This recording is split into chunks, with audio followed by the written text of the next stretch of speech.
All right, I'm live. So.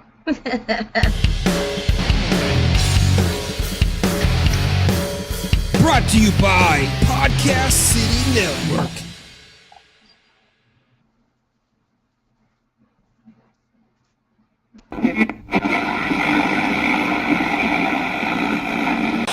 It is time to play. You're listening to the Everett Lee Show. Let's go! A shot of entertainment to the head. No doubt. So sit back, relax, Put your drinks up. and enjoy the entertainment. Okay. Now we come to the payoff. Let's rock.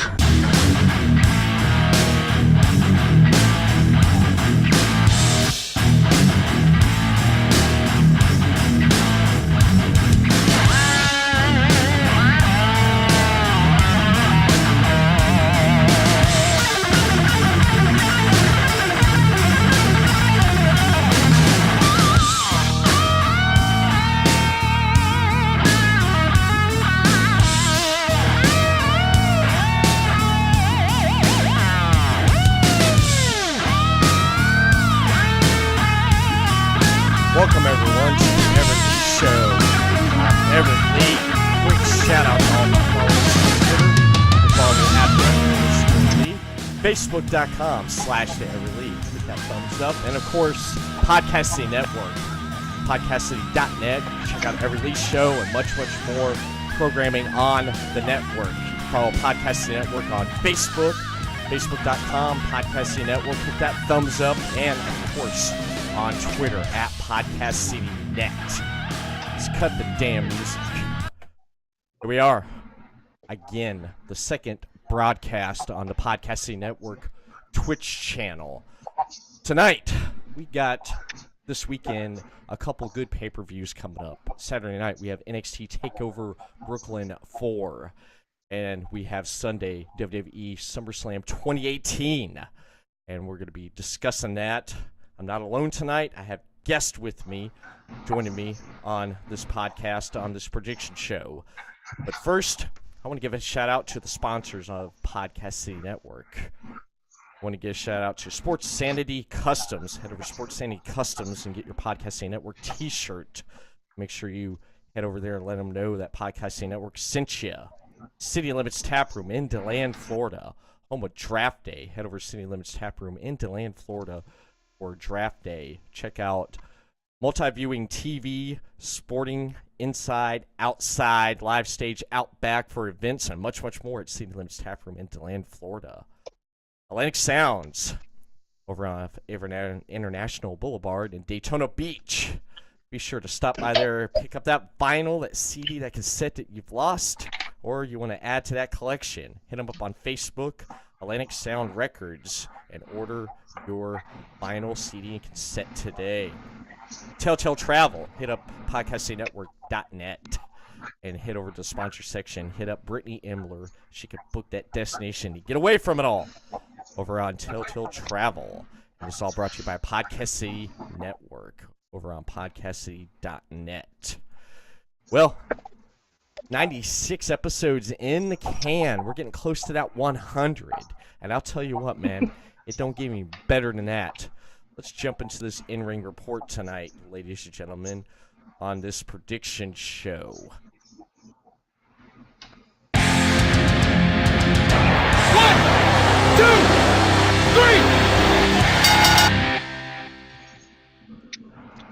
3. NXT Takeover Brooklyn 4 Saturday night. Sunday, SummerSlam 2018. Tonight, I am joined by 3 guests on the Everett Lee Show. 2 returning, 1 new. Let's give a shout out to Tommy James of Second Rounds Florida Edition. What's up, Tommy? So smooth, Tommy James. And and Robin Nilsson of Wrestle Popcast, and Robin Nilsson presents Paranormal Files 13. What's up, Robin? Pretty good, yo. And and new to Podcast City Network. I'm going to screw up on your last name because I can't pronounce it. I'm going to give you a heads up right now. Please welcome host of the Why don't you say it, Jade? The Phoenix Gate podcast. It's Phoenix in Gaelic. That's it. Jade Feinics, right? Yep. Awesome. That's right. Awesome. How y'all doing tonight? Great. Good? Good? Pretty good, man. Pretty good. So you guys ready for this weekend coming up with all the wrestling that we have going on? I've been waiting for it all summer. Yeah, it's going to be great. It definitely is. Since I have all three of you on here tonight, and it's going to be an interesting thing, I decided to mix things up since we're going to be doing a prediction show. Mr. So Smooth Tommy James knows what I'm talking about because we've done this Eventually before. he's going to say my name right. Eventually he's going to get it right. What? I'm saying your name right. Am I not? I'm saying it right. Oh, So smooth. Oh, okay. Oh, so smooth. How about that?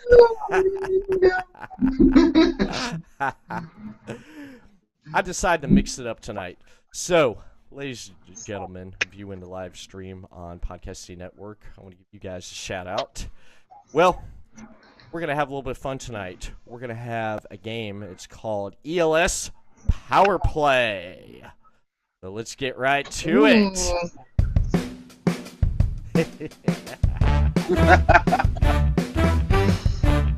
Ladies and gentlemen, welcome to ELS Power Play.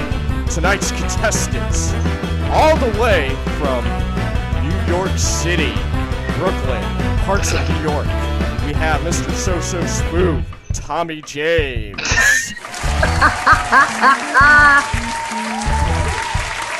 Contestant number 2, we have all the way from Ohio and parts unknown, we have Mr. Robin Nelson of Wrestle Popcast.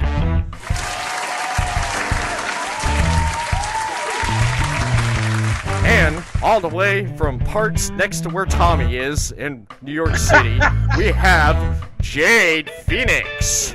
Hi.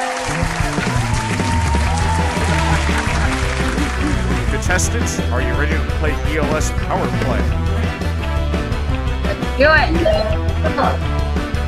It's really simple.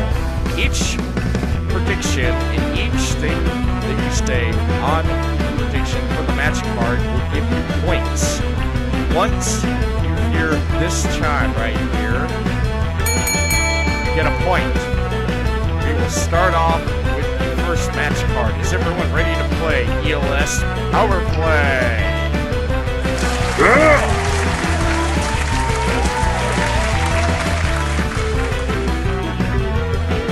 All right, I told you it was going to be interesting and fun. All right, for the first match on NXT Takeover Brooklyn 4, we have 5 great matches on this card here for this pay-per-view right here, and it's going to be Saturday night. We're going to start off with EC3 versus the Velveteen Dream.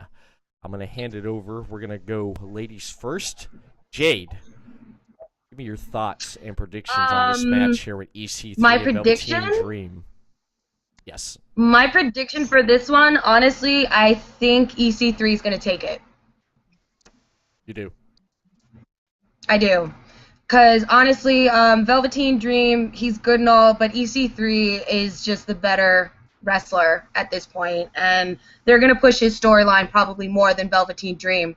Because he just needs to be completely revamped. Right. That's good. Tommy, you want to add on that? Sure, I'd love to add on that. So let's look. EC3, Velveteen Dream. I think EC3 is going to win because they're really pushing him to like a stardom base. You know, he is the, the 1%, I believe they consider him. I love the Velveteen Dream, but as we know, he tends to lose on big shows. His character is amazing. I actually hope that they utilize him better when they call him up. But in this match, it's gotta be easy. EC3, you're calling EC3. Good point. Good point. Robin? Let's I'm round going to this out. say EC3 all the way because he has more experience in the ring and he has more of the charisma and, you know, he can perform very solid on whatever he does in the ring, technical or whatever he does. Okay. I'm gonna have to go with Velveteen Dream because Velveteen Dream, I feel that he has not really secured good wins in these pay-per-views, and just I feel that he's got some up and he's lost some, and I feel that basically he needs a win.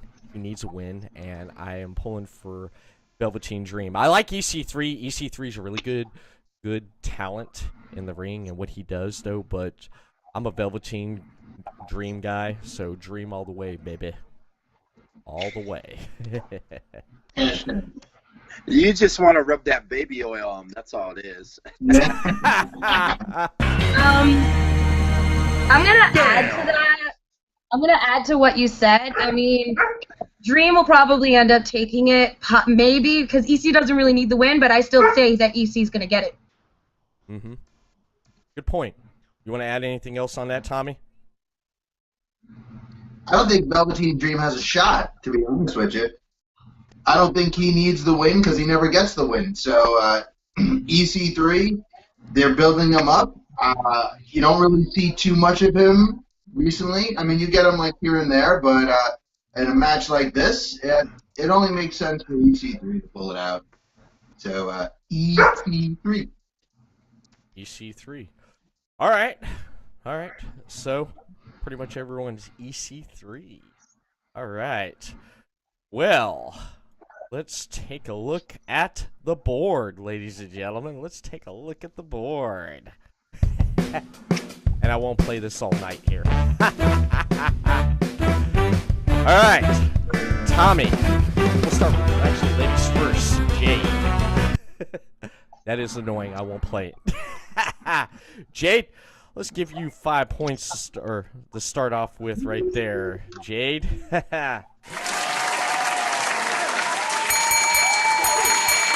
right. Robin, good points too. Let's add 5 to you right there. Yeah. And Mr. So Smooth. I'm still saying it wrong, am I? Oh, you gotta add the O part in the beginning. Mr. Oh, so smooth. Mr. Woo! So smooth. Tommy James. You get 5 points too there, my friend.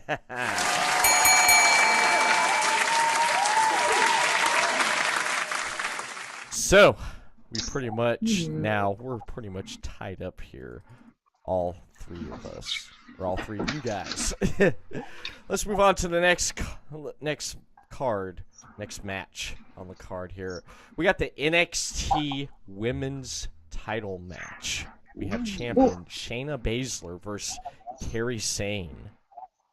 Let's go backwards this time. Robin, why don't you start us off here? What is your prediction for this match? I'm gonna say Baszler.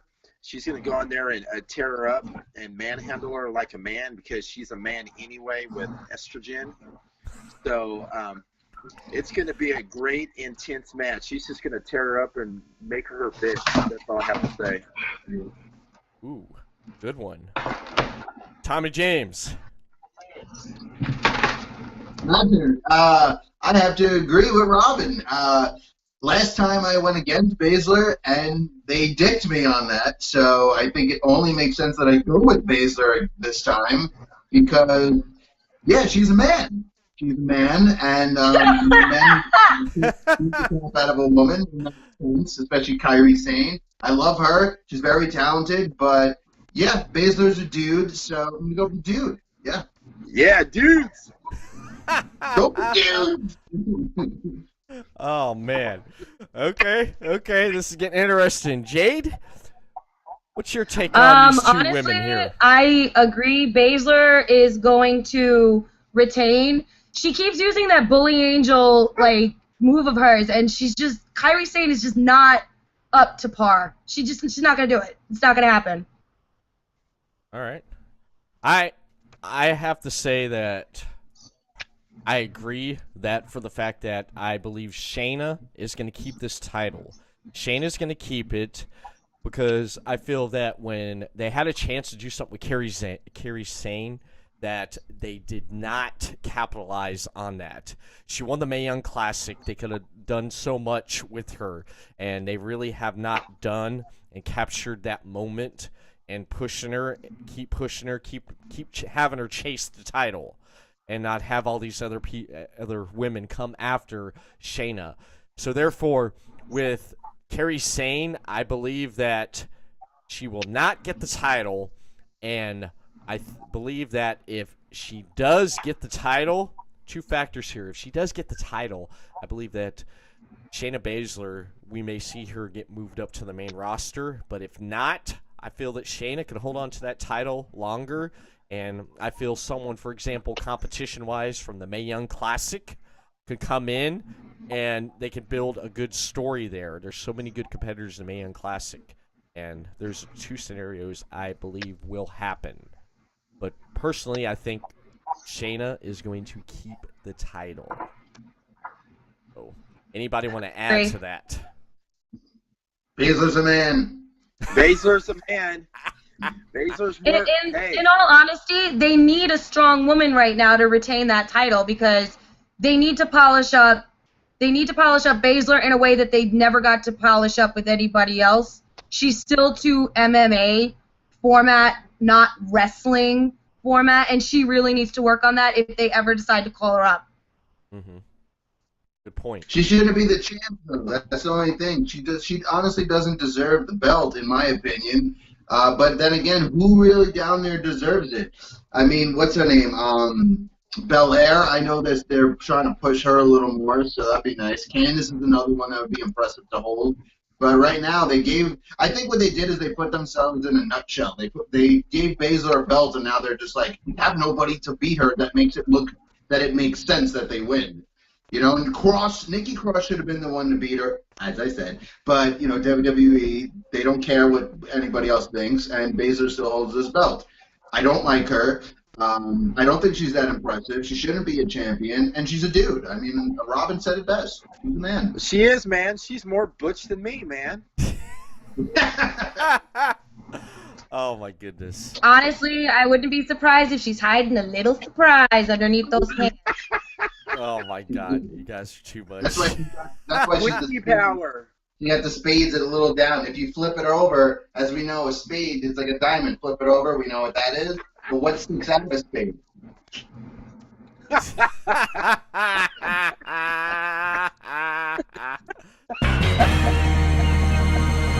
Damn! Yeah, buddy.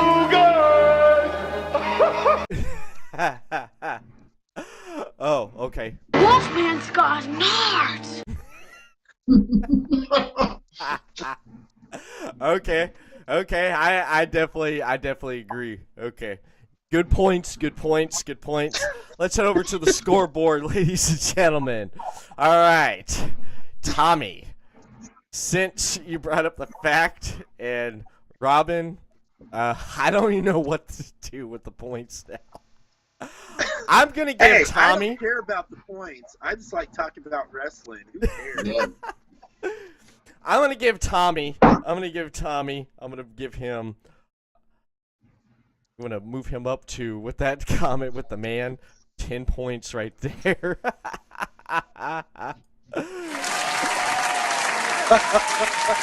Robin, you pulled up some good points too.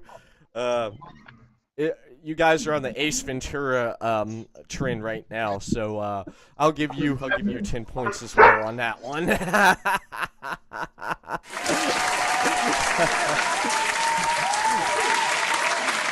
And Jade, you brought up some good points too. I guess all you agree, as Austin would say, it's a man, baby. I give you 10 points too, right there. So we're tied up right here. 10, 10, 10. 10, 10. Can I get a perfect 10? Oh my God, what the fuck is that? All right. China with the crowd. All right, our next title match we have is for the NXT Tag Team titles. We have the champions Undisputed Era versus Mustache Mountain. Jade, start us off here. Undisputed Era. Let me ask you real quick. Sorry to interrupt. They're going to be called up. They're going to be called up, so they're going to lose. They're going to lose. So you like a guy... They're going to lose. I think they're getting called up, so they're going to lose this match, and then all of a sudden, just at SummerSlam, they're just going to come out and kick ass. Whose ass are they going to kick? I don't know, honestly. There's so many rumors going around. I have a feeling that they may set up a feud with New Day, and that'll cause the New Day to finally break up. Good point. Good point. Tommy? This one's tough for me, you know. I don't really like Mustache Mountain that great. I think they're very talented, though. That's a fact. They're extremely talented. But I love the Undisputed Era.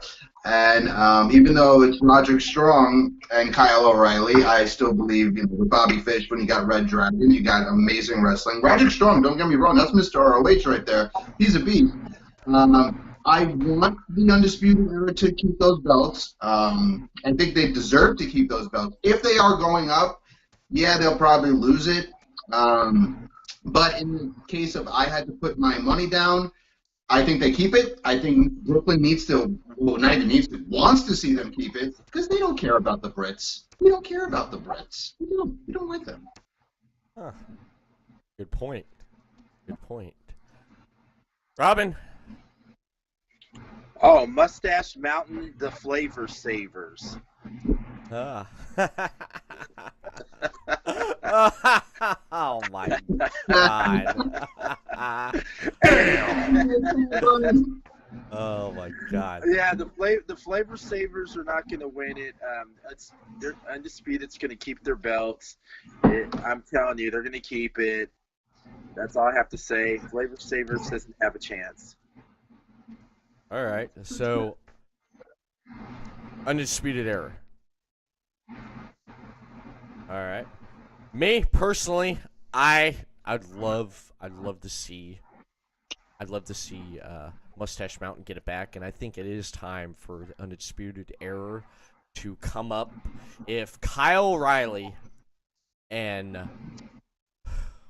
why am I going blank here? Roderick Strong, if they lose the tag titles, okay, whatever goes first, if it's Adam Cole or Undisputed Era, if one of them loses the titles and the other one loses the titles, you know they're going up, man. They're heading up to the main roster. However, if they retain, I don't really see... Actually, I think there is...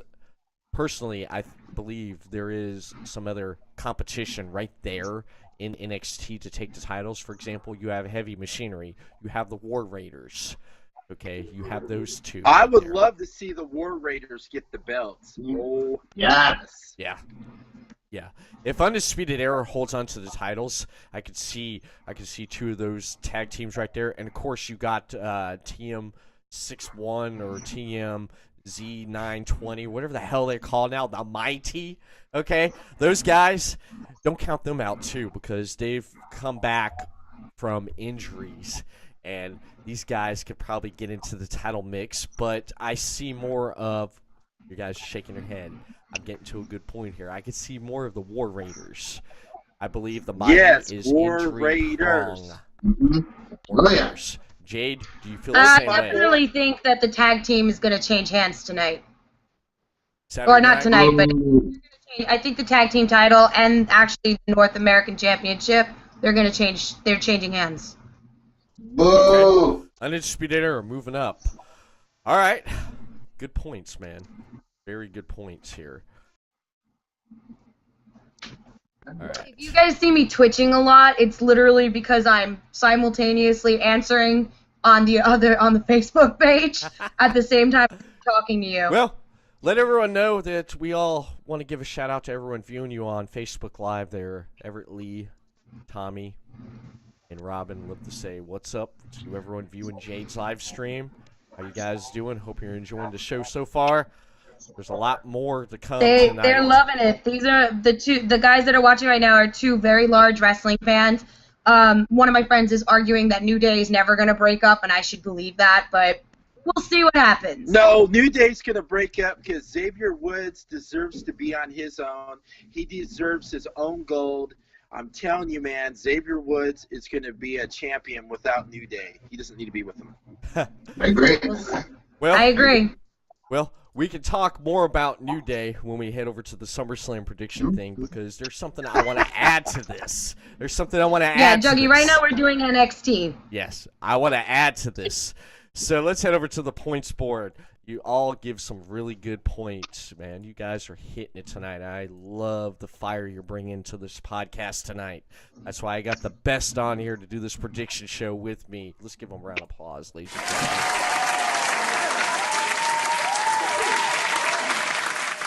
All right. Mr. So Smooth, Tommy James. You pulled up some really good points there. Let's give you 15 points there. You're at 15 points. How about that? I love some Tommy James, baby. You know what? Your name does sound like a wrestler name, man. Tommy James. It does. It sure does. It does. Does it not? Does it not sound like a wrestling name, man? It does, man. It does. I love it. Love it. That's why you're so smooth, Tommy. Robin, you pulled up some really good points too. Smooth like butter. Let's make you 15 points there. What do you say? The flavor savers. And finally, you have the first lady of second rounds, Miss Jade. Let's give you 15 points too. All right. We're on a roll, ladies and gentlemen. We're on a roll. It's just going to get more and more exciting. Our next title match, since we were talking about Undisputed Era, let's throw Adam Cole in the mix. We got the North America Championship. We have the champion, Adam Cole, defending against Ricochet. Robin, let's start this out, man. What are your thoughts and predictions on this match? One, man. That's going to be a great, intense battle between two great talents, man. I think that's going to be the best match of the whole NXT Takeover, in my opinion.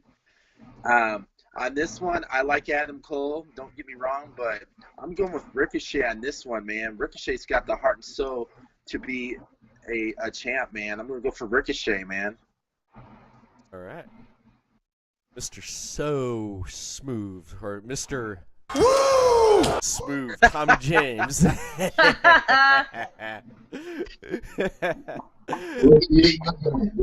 gonna come. Maybe it'll take a couple of years, but you'll figure it out. Let's see. So Ricochet and Adam Cole, baby. This is gonna be a clinic, and hands down, I have to agree with Robin. It's gonna be the best match on the card. Both of these guys are just amazing. I'm a huge fan of Adam Cole. I'm a huge fan of Prince Puma, because that's what he'll always be to me. Prince Puma. Prince Puma, that's the man right there. But I am going to stick with my man Adam Cole, because to take the title off of him right now, to me, I don't really see the point unless they are moving up. But I'm still going to say that they're going to stick around for a little bit. Maybe the Rumble, they might show up again. But I think Adam Cole needs that belt just to legitimize himself as who he is with the Undisputed Era, with the tag titles. That, to me, is the group, the Nexus. The correct way to do the Nexus is what the Undisputed Era is. And because of that, Adam Cole will stay champ because he is the man. But don't get me wrong, Ricochet is a beast. It's going to come down to a really close finish, a lot of, close counts. But Cole's going to, grab the tights or something to win. It's not going to be a simple win for him. Maybe Undisputed Era gets involved, where they show up at the outside and they're a distraction. But I think Cole takes it. Oh, I hope he does, but he will. Good point. Good point. Definitely good point. And finally, I know, the first lady of second rounds. I love saying that, man. I love saying that. I'm sorry if I'm saying that, because I'm pointing out facts. and what is true. Go ahead. You have the floor, my lady. In all honesty, to quote my friend Juggy right now, Adam Cole versus Ricochet is going to be an absolutely incredible match. These two wrestlers, they're just right now, they're like some of the best to come out of NXT in a very long time. And in all honesty, while Adam Cole is like the current retainer, I think he's going to drop it to Ricochet. I think that Ricochet, while Adam Cole doesn't need any more polishing, Ricochet needs just a tiny bit more to get that push. He's over, but not quite. So I think Ricochet is going to take it. All right, that's great, man. That's great. Ricochet. Everyone agrees Ricochet. I have to say, like we talked about the NXT tag. He didn't say Ricochet. He said Adam Cole. Adam Cole. No, Tommy said Adam Cole. Adam Cole. Okay, I'm multitasking. I am sorry. I'm trying to keep up with everything. I got two monitors going. I'm sorry. Adam Cole, Ricochet, Robin, Ricochet, Jade. I am going to have to say Ricochet too. The fact of the matter is that I'm done. No, nobody wants Adam Cole. I love Adam Cole. I love Adam Cole. Adam Cole's great. Okay, Adam Cole is great, Tommy. Okay, he's a great performer. I love what he does. However, I feel that the Undisputed Era should actually be going up to the main roster. Okay.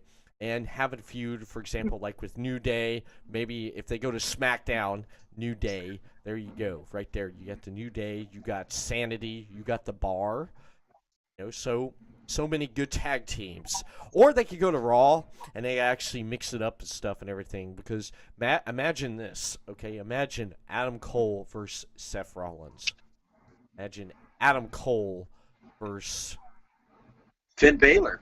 Yeah, there you go. Adam Cole versus Dolph Ziggler. Woo! Super kick versus super kick. That'd be a Michaels. super kick party right there. Would it not? Would that not? And of course, if they go to SmackDown, Adam Cole versus AJ Styles. Go right there. Woo, that would be a good one. Yeah. They've wrestled before too, so. Yeah. If Daniel Bryan sticks around, which we'll talk about later in the SummerSlam thing, Daniel Bryan versus Adam Cole. You see, you got so many possibilities, so many brands they could go back and forth on there, you know, and actually do something really good. So, for the fact of the matter is that I believe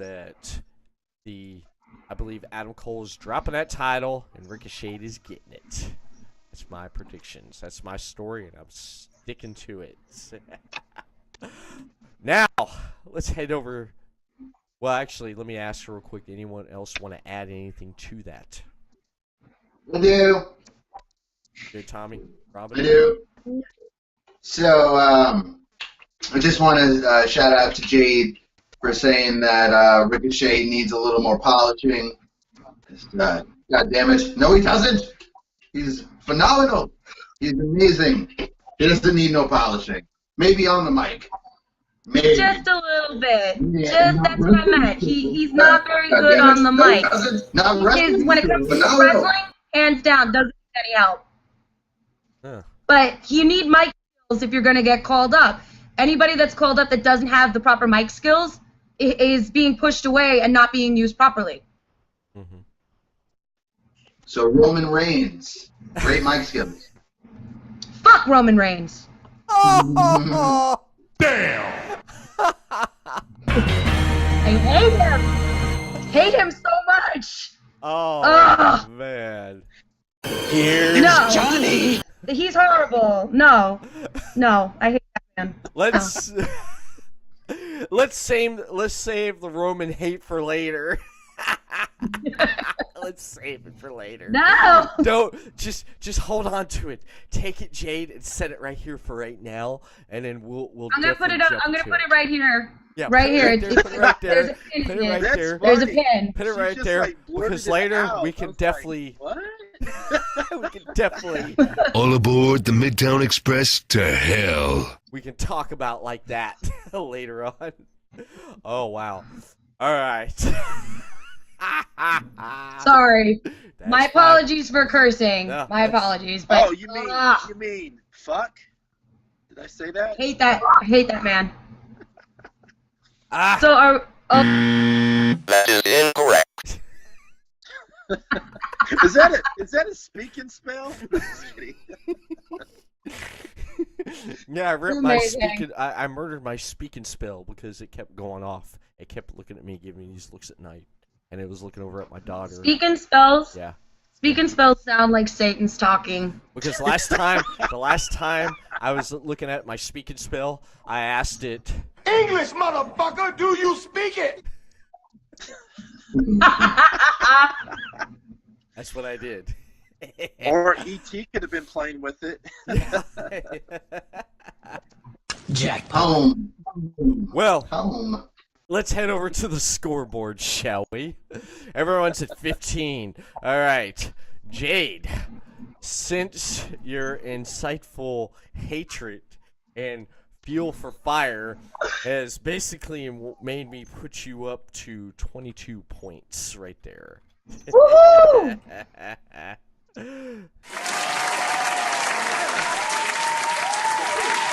Robin,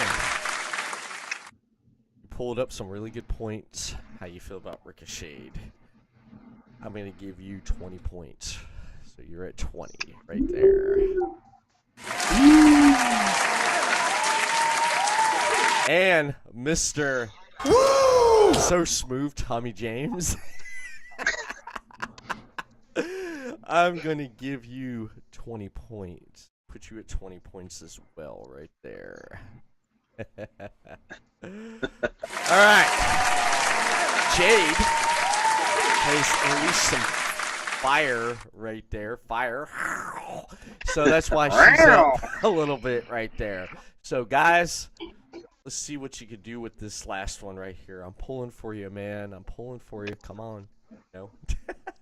Shout out to everyone viewing the stream on Podcast Network on Twitch and on the Phoenix Gate Podcast Facebook page. Shout out to everyone on there. Thank you for joining in, and thank you for listening tonight as we have fun breaking down these predictions and our thoughts on this pay-per-view right here.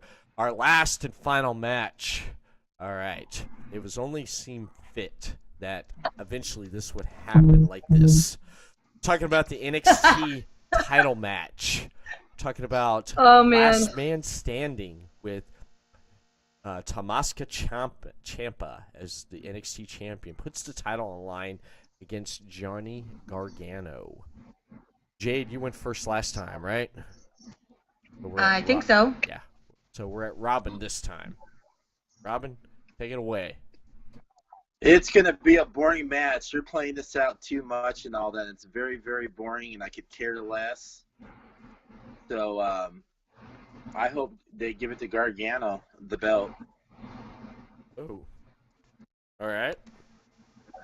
Tommy? This match would have been more interesting if Black was actually not hurt. So I think a triple threat would have made this match way more interesting.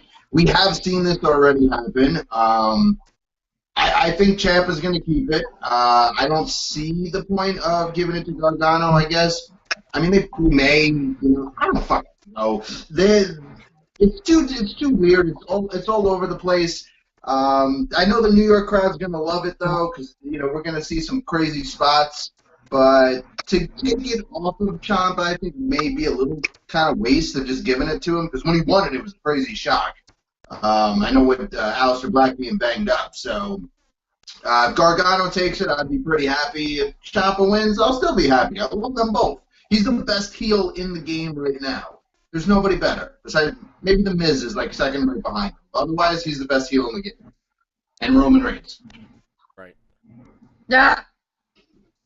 That I can agree on a lot of points on that, except for Roman Reigns. Just joking. Jade, let's finish it off here. Let's finish it. I mean, I have to agree. Ciampa is he's one of the greatest heels right now. The fans hate him so much. I think that he's going to stay champ for a while because Gargano may actually move up. Ooh, that's a good point. Yeah. I could see that. Good. So I think Ciampa's going to keep it and have a reign of terror for a little while, and Gargano may get called up. Nice. I agree with Jade on that. I could see that definitely happening. Yeah, I agree with her on that one. Nice. Mm-hmm. Tommy, let's hear add to that, and I'm gonna throw my 2 cents in. Go for it, man. I'll add to it by saying yes. He's gonna get called up. I already made my piece. Already made your piece there. Okay. He made his piece to the wrestling gods.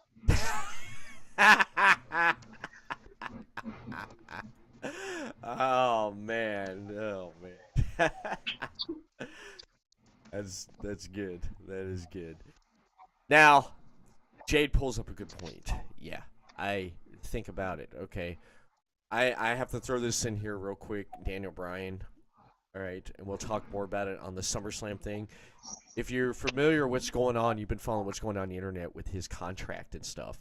They've coined Johnny Gargano the Daniel Bryan of NXT. Okay, if Daniel Bryan is leaving WWE and not re-signing with the company, what would be a perfect spot for Johnny to fill that spot right there of Daniel Bryan and build and become the next Daniel Bryan or bigger on the main roster? That's a good point. Didn't think about it. If Johnny, I love Johnny chasing in the feud. This has been one of the best feuds I've been so interested into in NXT this year. I have to say, at the end of this year, this feud will be the feud of the year because Tommaso is so vicious as a heel and so just, dominant. Gargano is a fan favorite, and you want Gargano to you want him to keep pushing and get to the top, break that glass ceiling, become the top guy. And there's been also rumors and talks that Gargano has lost that momentum with fans.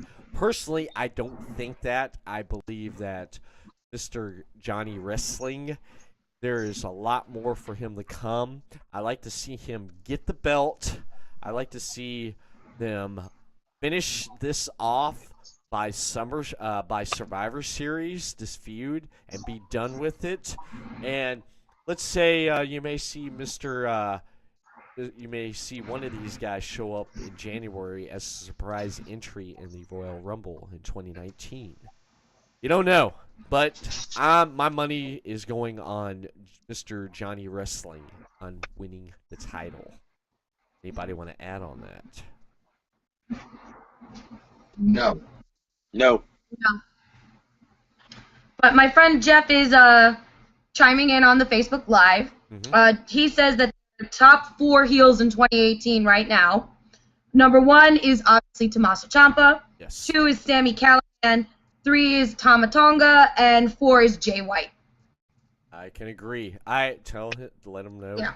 I agree on this. I agree on the Sami Callihan by far, man. Sami Callihan, man. The only other thing I'm gonna personally add is really if the only way that Johnny Wrestling's gonna get called up is if Daniel Bryan does not resign. If he does resign, then he's gonna have to stick around. They'll play the feud out like you said, until Survivor Series, and we'll see what happens with that. But if he doesn't, yep. I can see Daniel Bryan doing good in the Indies, like how Cody did, man. I think he can make an impact in the Indies if he decides not to sign with the E. Easily, he's gonna resign. Yeah. We'll see. We will. He's gonna make a lot of money. There's no reason for him to leave.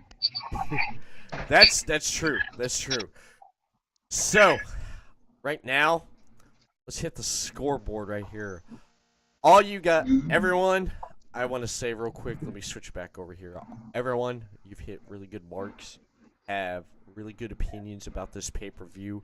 I love your insights and your takes on this match card.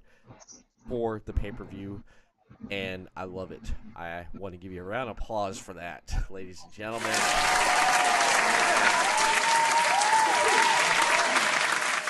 So let's head over to the match card right here, or the point card, the power play card. Jade is at 22. We have Robin at 20, and Mr. Smooth Tommy James at 20. All right, Jade, you impressed me with this, so I'm gonna put you right now at 28 points right there. You are leading right there. Very nice.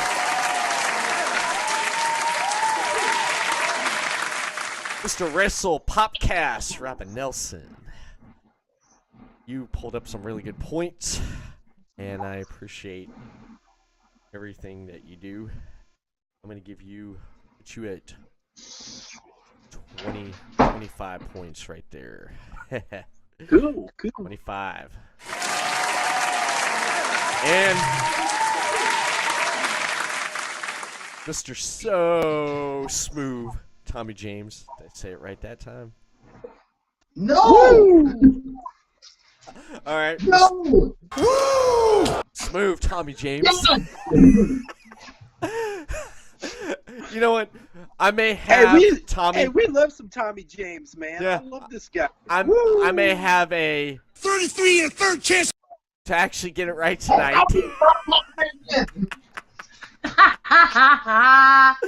So I'm gonna put you at 25 too, right there. So you, Robin, neck to neck, while Jade is hitting it with 28 points right there. Now, I want to ask you before we close on this right here, this pay-per-view, give me your on a scale 1 to 5, starting with Jade, going to Tommy and Robin. Give me on a scale 1 to 5 this pay-per-view. Jade? I think NXT is going to be a 4 out of 5. Okay. Tommy? Baby. 5. Gonna be a 5. All right. Robin? I'm going to say it's going to be a 5 because NXT takeovers are usually the better show than the main roster show. Yes. Yes. A lot of people consider. A lot of people consider NXT Takeover to be SummerSlam, unlike how SummerSlam has been over the last few years. So, I mean, that's just how it goes, man. How it goes. I give this pay-per-view, I give it a 4.8 because it depends on how the fans, the Brooklyn crowd, Tommy and Jade, you know what I'm talking about right here. When it comes to wrestling, the Brooklyn crowd basically is vocal, and they let you know if they like or hate something. Am I not right? Yes. Very true. There's only been one instance that I can commit to memory where they deliberately sank a show in New York, and it has never happened since because the fandom was just I can't even put it into words. The anger, the rage that Vince McMahon is smart enough to know, and Triple H and all of them, they're smart enough to know, don't fuck with the New York crowd. Yes. Yeah. Yes, definitely. All right. That right there is our predictions. God. I apologize for my dog. She's excited. She wants to be on the podcast with us. That right there concludes our prediction for NXT Takeover Brooklyn. Right there. It's a good pay-per-view. It'll be Saturday. I forget what time the pre-show starts. Can someone refresh my memory? Not. I think it may start at 7. 7. Pay-per-view goes on at 8. Well, since we're done talking about that, does anyone want to take a quick intermission? If not, we'll jump right into SummerSlam.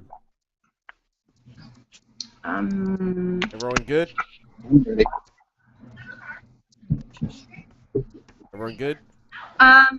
No, I'm working pretty good. All right. Over Good. here. All right. My dog's calming down, so. Okay. All right, we're going to jump right into talking about SummerSlam then. Jump right into talking about that. Ouch. We're going to get things rolling. SummerSlam. SummerSlam. It's basically SummerSlam has seen some good times and some really bad times in the last few years. I'd have to say in the last few years, my favorite SummerSlam would have to be 2013 for the fact that, or 2013, 2014 for the, or actually, yeah, 2013 when Daniel Bryan got cashed in on by Mr. RKO, and we've seen him chase the championship all the way up to WrestleMania 30. That'd have to be my only time I really did like a lot of the matches on that card right there. Now, I mean, I was there for 2015 for SummerSlam. I was there, and I enjoyed being there with the live Brooklyn crowd and getting into it and having some good conversations, hanging out with a good wrestling crowd, like you guys just mentioned and like I asked just a couple minutes ago. However, this card here, I'm looking at it in the matches. I'm like, what the hell is creative thinking? I'm like, geez, I'm like... Oh my god, what the fuck is that? It's really not a... It's more like a... All aboard the Midtown Express to hell. Because I don't agree with a lot on the matches, but this is what we're getting, and I mean, I don't know what else to say. So we're just that's what I'm just gonna leave it like that for right now. All right, we're gonna talk about kickoff. We got 3 kickoff matches. I will say I agree for the fact that one of them actually should be on the main card and not the freaking pre-show. I agree that one of them, and a lot of people probably do agree with me, that I'm talking about the Cruiserweight Championship match. But let's head into first one I have on the notes here. Talk about the mixed tag match. We have Lana. Lana is the best. Lana's number 1. With Rusev Day versus Zelina Vega and Andre Siama Amis. Who started off last time? Was it Robin? Jade? I think it was Robin. Robin? All right. Jade, start us off on this one right here. This mixed tag match. The mixed tag match, honestly, I think that the tag team of Almas is going to take it, and they're going to do something really screwed up to Lana, which is going to allow Rusev to finally turn heel.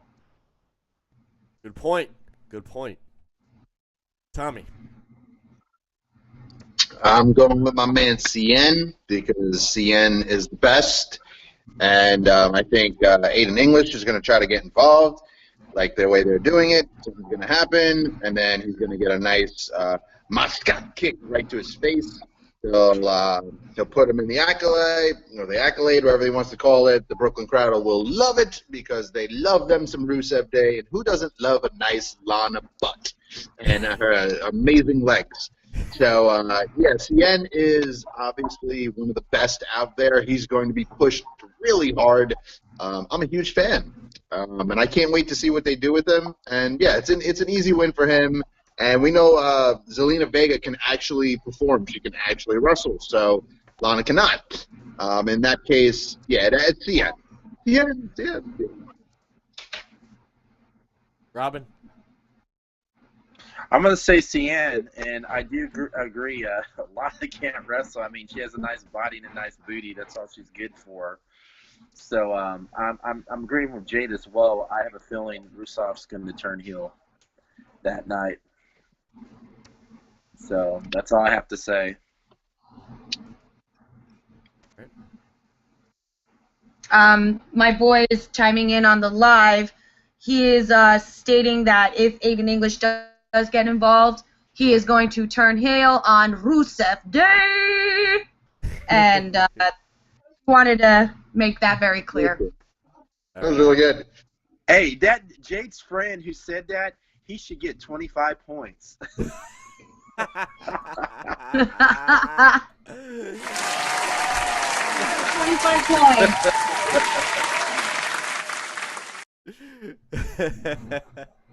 That's pretty good, man.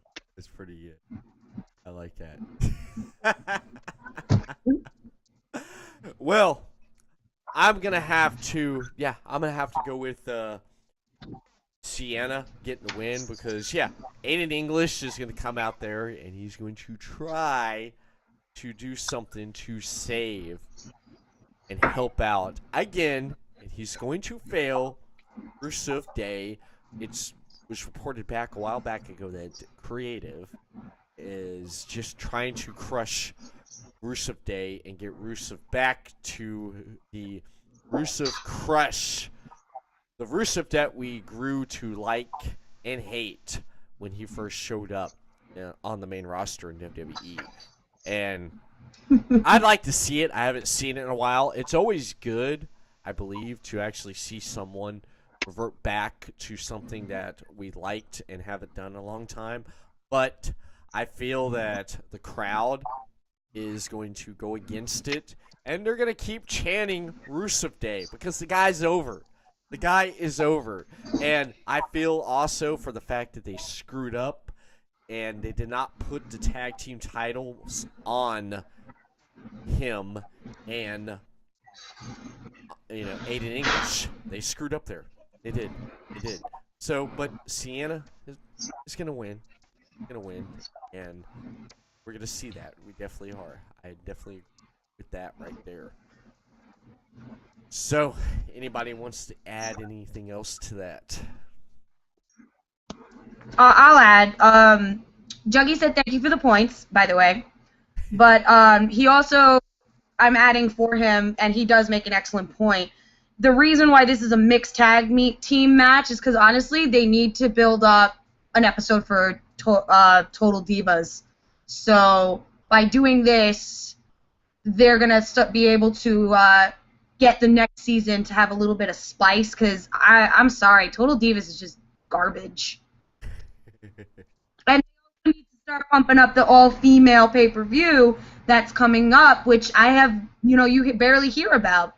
Right. Evolution. So I think that's why they're doing this. Yeah. I mean, perfect example I like to add is for the fact that you had Renee Young on commentary on this past Monday Night Raw, which I thought, and I think a lot of praise to Renee Young. She did a hell of a job on commentary, and the other robotic interviewers like Charlie Caruso and Dasha, whatever the hell her name is, they need to quit being robotic and take some points from someone who actually has a degree and a background in improv and broadcaster, and they should take points on that. Yeah, I definitely agree. Tommy, Robin, you want to add anything else before we move on? Speaking of Renee Young, she did all right. She still needs to polish on her skills a little bit in commentating, but I have a feeling she's going to end up getting in and get a little bit better. Like I said, I thought she did all right. I mean, she still has a way to go and still needs to polish a little bit, but I can see her being a great commentator in the near future. Yeah, I agree. Yeah, I definitely do. And when I want to add this before we move on, when she interviews people, she shows expression. She reminds me of how Gene Okerlund would show expressions when they get all riled up and do their promos and stuff when she's doing backstage interviews. Something that robotic Charlie and Dasha don't do. So. Well, she does it good because she paints that canvas. She wants to get the audience into it and entertained. That's what I like about how she does those backstage interviews. Yeah. I agree. Definitely. Because usually when you see her backstage interviews, you can expect something fun to happen. Yeah, I agree right there. Definitely. Let's look over at the scoreboard right there. I love what everyone has tonight. You're bringing it. I'll say it again. You guys are bringing it. Jade, you're at 28. I'm going to put you at 32 right there. You're at 32 points right there. Your dog even agrees. My dog agrees. Robin, really, really good. I'm going to put you at 32 points too.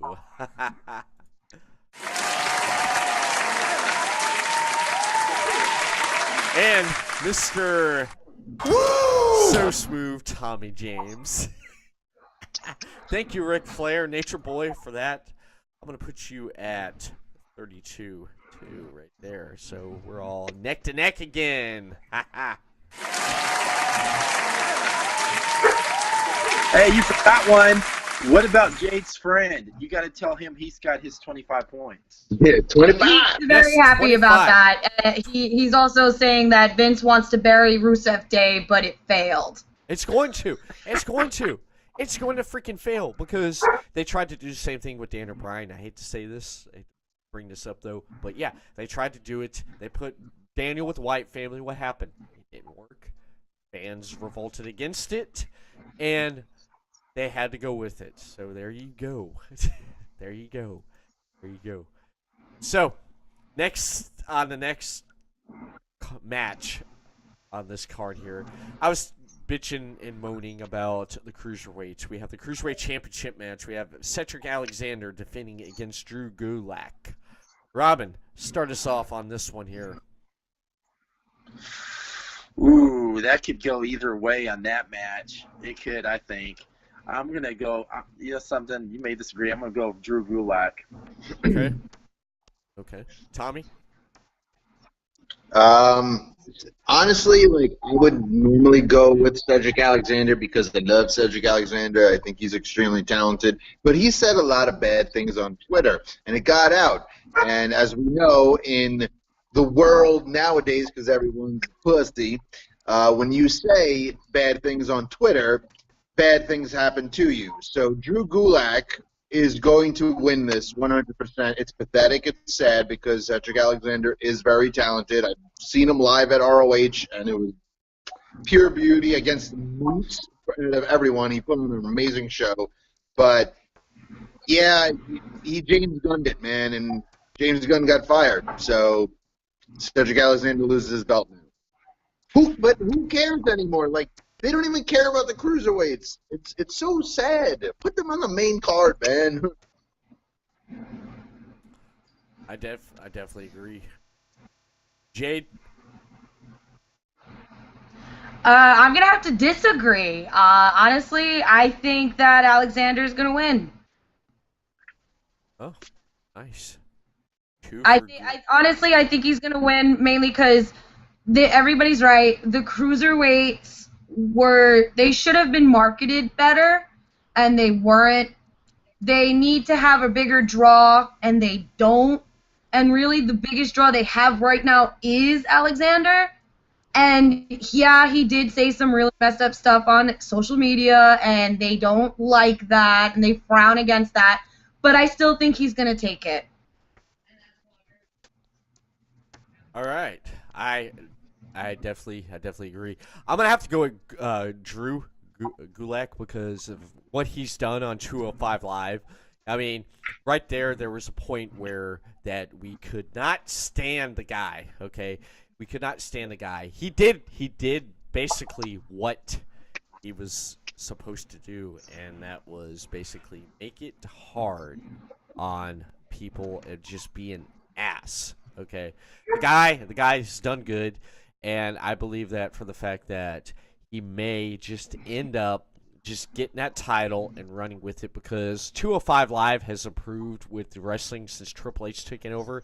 It's not become more comedic and it's become more wrestling, which is great because, for example, we had Cedric Alexander in that match with Buddy Murphy. I did not expect that match to be what it was. And I said this before, Robin, you may have remembered, and Tommy, you might have heard me say this.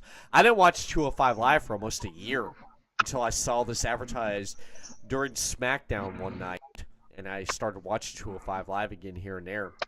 I was impressed. I was impressed that it's wrestling. I like how it's back to wrestling, and the creative direction has changed and who's running it right now. So Triple H has made it more wrestling, what these guys can do, and letting them go out there and basically put on a show. And the Cruiserweight Classic we've seen was a perfect example of that. So, yeah, I say Drew Gulak. I'm sorry, Cedric, man. No love here, man. Except from me. He gets love from me. Except from you, Jade. Except from you. Now, does anyone want to add anything else before we move on? Vince just doesn't care about the cruiserweights.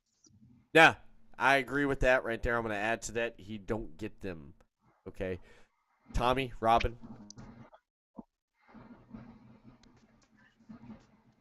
Nothing? All right. All right, let's look at the scoreboard, shall we? Look at the scoreboard. All right. Jade, you're sitting there on a pretty 32. We're going to throw you up now to put you at 36 right there. What do you think about that? 36. My dog is All right. 36 points for your dog. What do you think about that? Points. You want to get points? Come on. I'm like freaking Oprah over here. You get points. You get points. You get points. You get points. Look at the happy face. Look at the happy face because she has points. Look at his happy little face. Even though she's not little at all. She's 110 pounds. Robin, you pulled up some really good points too. Put you at 36 right there, my man. Think. Yeah. And last but not least, Mr. Smooth Tommy James. We're gonna put you at 36 too, right there. You're tied with my dog. Yes. Put you at 36 right there. So everyone, it's at 36.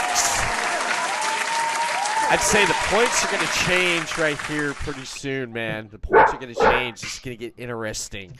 All right. We're going to move on to the Raw Tag Team Championship match. We have for the Raw Tag Team Championships, we have the champions, the B Team, versus the Revival. All right. Who's starting it off? I'm losing it, man. Calm down. Robin, you're starting it off. I'm going to say the Revival's going to get it because they're going to give them a very strong push, and I think they will be great tag team champions, man. They got the charisma, they got the skills, the tools. So I'm going to say they're going to get the belts. All right. They're gonna get the belts. Tommy, what do we have? This match sucks. I could care less about either team, even though I do like the Revival, but they've wasted their pure talent of them. In the long run, the B team is going to keep the belts. I don't know why. I could even care. The Raw Tag Team division sucks until offers of Yes, it does. I told that to somebody the other day, and he looked at me if I was retarded.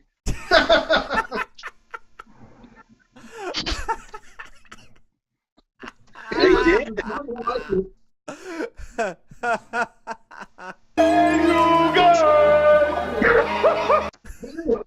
You know something? I'd rather watch the Young Bucks than the tag teams in Raw.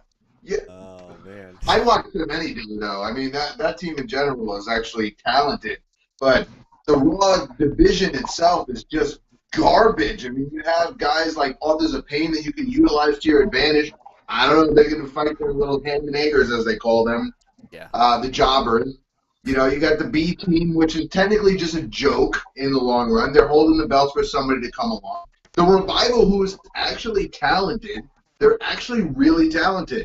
But there's no point of them if they have the belts. It's just like, okay, like it's not gonna. I'm not gonna feel it, you know. Like if for some, well, when we get into the New Day, like you'll feel a victory. And there's no feel to this match. It's like it's on them. It's not even on the main card, which you never see the tag title on the main card anymore, which is pathetic because it means they don't care. So why should I care? So fuck them.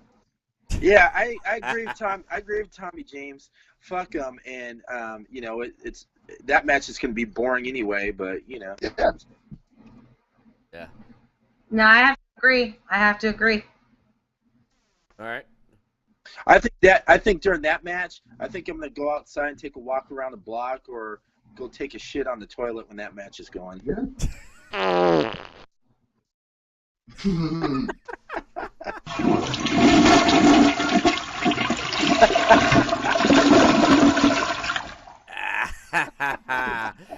And when Robin gets up, this is what he says.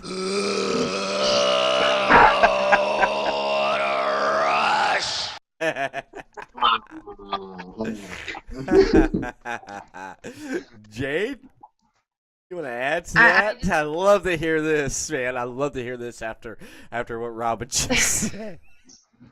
I mean, what do you really add to what everybody said? It's right. The tag team division right now is just absolute garbage. It's just disgusting. There's so much talent that's being misused. Yep. They're not being booked correctly. Mm-hmm. So many feuds that can come out of this that would create amazing storylines, and they're not doing it. The tag team titles used to hold the same kind of weight as the heavyweight championship, and they just don't anymore. They really just stop, Butter. They really don't. Cut it out. I know you don't like the tag team garbage, but come on. You know, for her dog barking, he gets 30 points. Yeah. She was agreeing with me because whenever I mention tag team titles, she gets riled up and she starts barking like crazy. But no, the division is just, it's dying. And honestly, it's dying. It needs just a massive revamp on all scales. And in all honesty, they really just need to shake it up. They really do. But this is going to be a very boring match. Mm-hmm. I'm probably going to use that match to, like, go make dinner. And I honestly just, I don't even care who wins, honestly, because they're just, it's garbage. Right. Stop. Right. I get it. Yeah. I agree. I definitely agree with the fact that they just... Man, I don't even know where to start. Okay, for the fact of the matter is that they've ruined a third-generation wrestler like Curtis Axel. They've ruined him. They've ruined a third-generation wrestler such as cry on that. Bo I Dallas. can so cry on that. So sad. Yeah. They've ruined both of those guys. Okay, the Revival. Yeah, put the straps on these guys. These guys have paid their dues. They put on hell of a matches. They had basically, you could say, one hell of a match of the year last year when they were in NXT, man. Those guys should get the belts and run with them. And whatever tag team they really do have, they can actually just, do something with. So put the belts on them. Take them off the job team. I'm tired of these guys, So, anybody else wants to add anything else? All I have to say is, all three of us, we could care less about that match. That's all right. right. I agree. I definitely agree. If I had points on the board too, I would add right now points to what I had to say right there with that. All right. Tommy, Mr. Woo! So smooth, Tommy. You're at 36. Let's put you at Mr. 4-0. 40 points right there.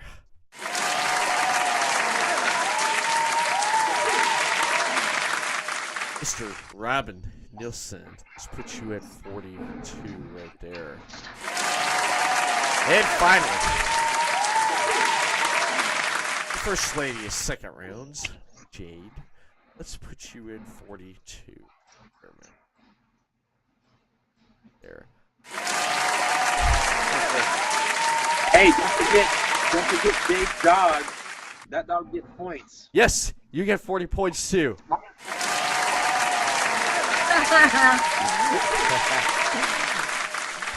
Again, I want to give a shout out to everyone viewing the live stream on Podcast City Network on Twitch. And I want to give a shout out to everyone viewing the live stream over on the Phoenix Gate podcast on Facebook Live. Shout out to everyone viewing in right now on this podcast. And we're still rolling along here, rolling down the match card. We're out of the kickoff. Who the hell watches kickoff? I just want to say that. Who the hell watches? I don't. You have I'd have it on. You don't either, Tommy. Jade, you don't watch it. You're fixing dinner. Tommy, Robin, you're probably fixing dinner. We're all fixing dinner at this time, or we're taking a dump. We're basically filling our fridge with some beer. We're ready to watch matches on this card that we actually care about. And let's talk about this one right here. This Tuesday on SmackDown. This is the one thing I only liked about this Tuesday on SmackDown is this match right here. I'm talking about The Miz versus Daniel Bryan. The build-up to this past Tuesday. Jade, Miz versus Daniel Bryan. 8 years in the making. What do you think? Oh, okay. With this one, this is a biggie, honestly. It's really going to come down to what Daniel Bryan's going to do. If he re-signs, Daniel Bryan is winning. But if the rumors are true, Miz is going to beat his ass. So, honestly, it really is going to come down to what Daniel Bryan does on the outside of the actual pay-per-view. But Miz, as much as he annoys the living crap out of me with his just everything, I think he's going to take it. That'll ignite the feud to go even more because you know he's going to turn around and say, well, look at this. I beat you. What are you going to do about it? You know, and it's just going to become this, like, knockdown, drag-out fight between the two of them. And that storyline, even though it's been so long with the slow burn, it's going to just, boom, it's going to explode. I think it's going to be an amazing match. Good points. Good points. I agree with everything. I definitely What do you want? I think I have to. I have to let my dog outside. Be right back. All right. Tommy, get your thoughts on this. Okay. So, I think that The Miz will win. The reason that The Miz is going to win is because we know the hype of this match has been going on for a really long time. Everybody's wanted to see it. And The Miz, good way to finish the match is to have Daniel Bryan lose to The Miz cleanly as well. Because I feel that they're going to set up Survivor Series where it's going to be Team Miz versus Team Bryan. Because I do believe that Daniel Bryan will re-sign. I just don't see there's a reason for him to leave right now, especially because of all these indie, the ROH guys, the New Japan guys, they're all jumping ship. So even if he goes there, half the guys are going to leave anyway. So you're not going to get the dream matches. There's too many dream matches. So in that case, I see The Miz winning, and then we're going to set up for a Survivor Series, which is Team Miz, Team Daniel Bryan, and that is when Johnny Gargano could show up and be the special guy on the team of Daniel Bryan. And the fucking crowd will lose it. They will lose their mind. But in this case, in this scenario, Miz has to take it. It wouldn't make sense. If Daniel Bryan wins, then the feud's technically over, in my opinion. So Miz needs to win this match. He's going to win, in my opinion. And it's going to be a good one, though. It's not going to be a boring match. It's going to be a fun match. Awesome. Yeah, that's man. You hit some really good points on that one, man. Robin. I'll be happy either or who wins it, Daniel or Miz, and I do agree with Jade. We're going to see what Daniel does. and see where it goes from there. But it's going to be a great match between those guys. Those guys have great chemistry in the ring. They can read each other's minds. They know how to put each other over. So it's going to be a great match. So whatever happens, I'll either like either or who's going to be the champ. So I can't decide. So I'll be happy whoever gets it. Okay. I will say this, though. For the fact that Daniel Bryan, he fought, scratched, and clawed to basically get cleared after 2 years of being on the shelf and not being able to compete in the WWE ring, because the fact of the matter is that the driving force behind creative and behind WWE, Mr. Vince McMahon and Mr. Beavermouth Kevin Dunn, they basically wanted to make sure that the Roman project went forward and no one can get over, because we've seen Daniel come back time after time after injury.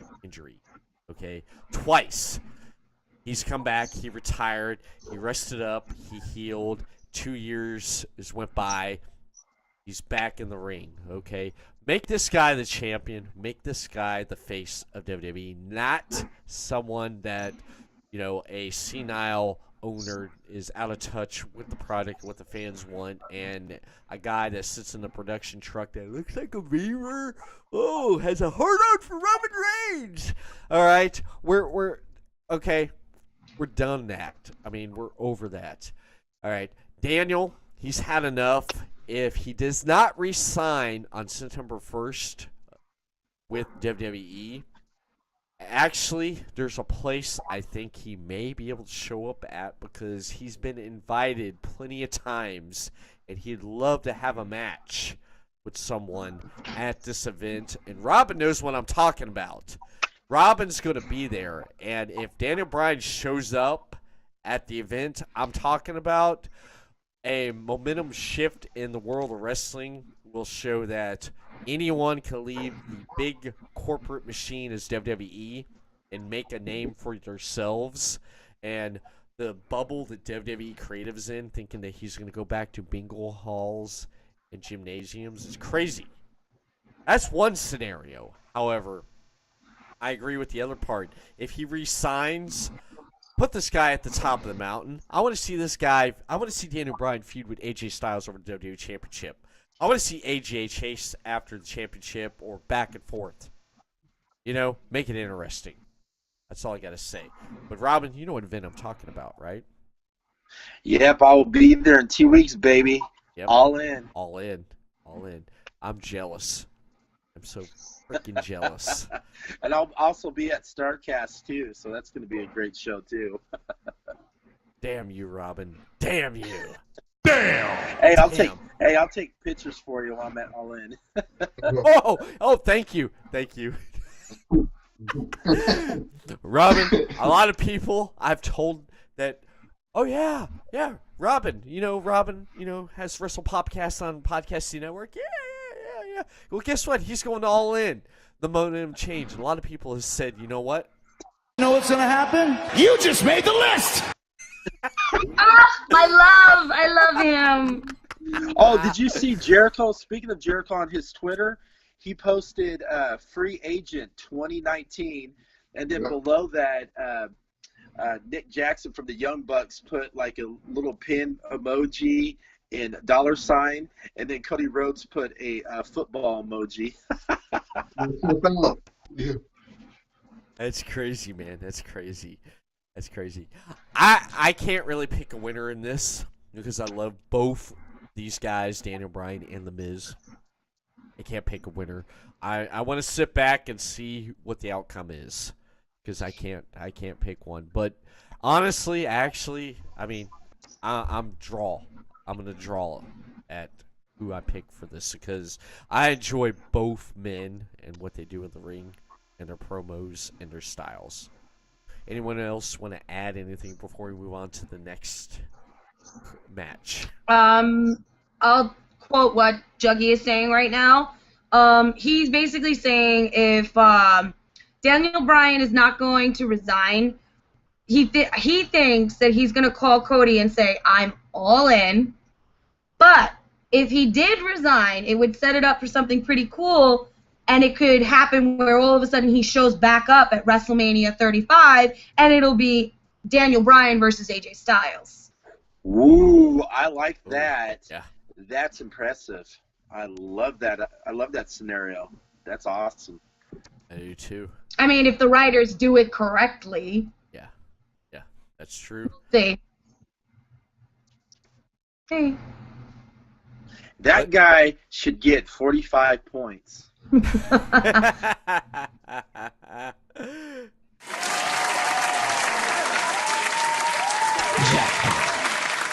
right. Talking about points. Let's move on to points there. Everyone's set. All right. Tommy. Mr. Woo! Tommy James. You are sitting at a nice 40 points there. Sitting on 220s. All right. Let me take those 220s from you and let me give you a Colt 45, brother. How about that?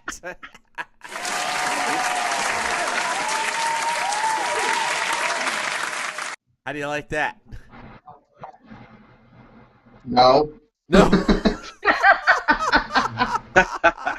Hey, I think Colt 45 is a lot liquor.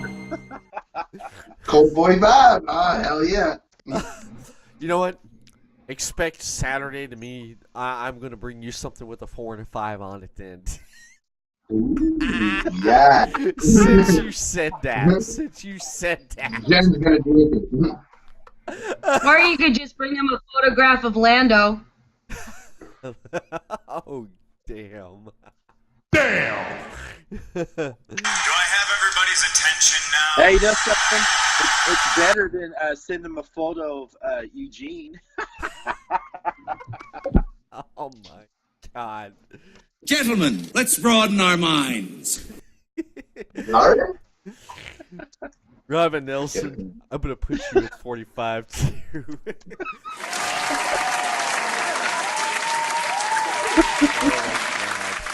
Oh my god. And finally, Jade, the first woman, second rounds, and 8 podcast. I'm going to put you at 45 too, right there. Oh, man. Get me choked up, man. Man, I feel like I got a 33 and third chance. If I can actually get through the rest of this. There goes Tommy. Oh, damn. Oh, damn. You okay, Dave? You okay, Jay? You okay there? Yeah, just plugging in because I'm dying. Oh, we do not want you to die. We want you to live. We want to No, get through this. we need the computer to stay alive. We need the computer to stay alive. Jade's done pretty good. How you guys feeling? Feeling pretty good? Yeah, I'm good there. Not bad for a girl. Yep. Not bad. You know something? Hey, Jade's cool as fuck. That's all I have to say, man. That's all I have to say. Yes. Yes, she is. That's why she's the first lady of second rounds. Hey, the second rounds people rock, man. One of these days, I'm gonna have to take a trip to their neck of the woods and hang out with these cool ass people. You're not that far. Yeah. You're only in Ohio. Yeah. Now we got. Juggy said that he hopes Jericho Cruise is available on stream because he wants to see the Young Bucks versus LAX. Ooh, that would be a that would be epic good. match. That would definitely be good. I would love to see that. Oh my goodness. Yeah, they got that. That would be great. Yeah, they definitely got that cruise coming up there. Jericho does. And I would love to go on Jericho Cruise. That would be fun. Get drunk and watch wrestling. hell yeah. Hell yeah. Yeah, it definitely would be great. Hell yeah. Speaking of someone who looks like they I mean, don't we already do that already? Yeah, you guys do, yeah. I mean, but it would be cooler because we would be getting drunk with the actual wrestlers, so that would be kind of cool. Yeah. It would be cool. Now, speaking of one guy, he basically looks like he would fit in perfectly on the Jericho Rock and Wrestle cruise. He would look like the valet parking guy. I'm talking about Baron Corbin versus Finn Balor. I'm talking I got a question about Finn Balor. What's up with him taking all this tanner and stuff? Is he trying to be like a younger version of Hulk Hogan with all that tanning? I'm just curious, man. He almost looks like the Oompa Loompa, man. I'm telling you, man. Put too much tanner on. It's because he's Irish. Us Irish people cannot wear tanner. We look like Snooki from the Jersey Shore when we do. Horrible. Oh my God! Yeah, you'd walk out and be like, Oh my God, what the fuck is that? I was just asking because if you notice, man, he puts way too much tanner on, man. I have to say. I think they're doing it to hide how red he gets when he gets hit. They probably are. They probably are. I tell you this, though, you can see him coming a mile away when he smiles, man. It's like, hey, who needs nightlight, man? We got the Balor nightlight, man. Put him in a dark room, and all he has to do is smile. Dude, put him with a bunch of rainbows all over him. He'd be more brighter than Rainbow Bright. Yeah. I don't know what's with both these guys in the ring this Sunday. I don't know what's going to be more brighter, Finn Balor's smile or Baron Corbin's bald head. Ugh, fucking gargoyle. Yeah. The gargoyle. Yeah. Hey, you give him a lollipop and you'd be the younger version of Telly Savalas. You got to admit, though, since they started putting the tanner on Balor, whenever he gets hit with those high-def lights, he doesn't glow anymore. No. True. Nah, he don't. Now, this match, I mean, honestly, guys, I mean, seriously, do we really need this match? Should be on the freaking pre-show, because I don't really care too much about what they've done. They've kind of ruined Finn Balor and Baron Corbin. I don't know what the hell they're trying to do. I don't know. Every week he comes out, I don't know if he's a valet parking attendant or he works at TGI Friday. I don't get it. He could be working at TJ Maxx. You just don't know. Dude, do you know who? Every time I see him, all I can think of is Rocky Horror Picture Show. With the butler. Oh my gosh. He would be Riff Raff. He would honestly be Riff Raff from the Rocky Horror Picture Show. That's who I think of every single time I see him. I'm like, why? I heard they got an Addams Family remake, Mr. Corbin. He could be Lurch. Yes, basically. Yeah, Yeah. Yes.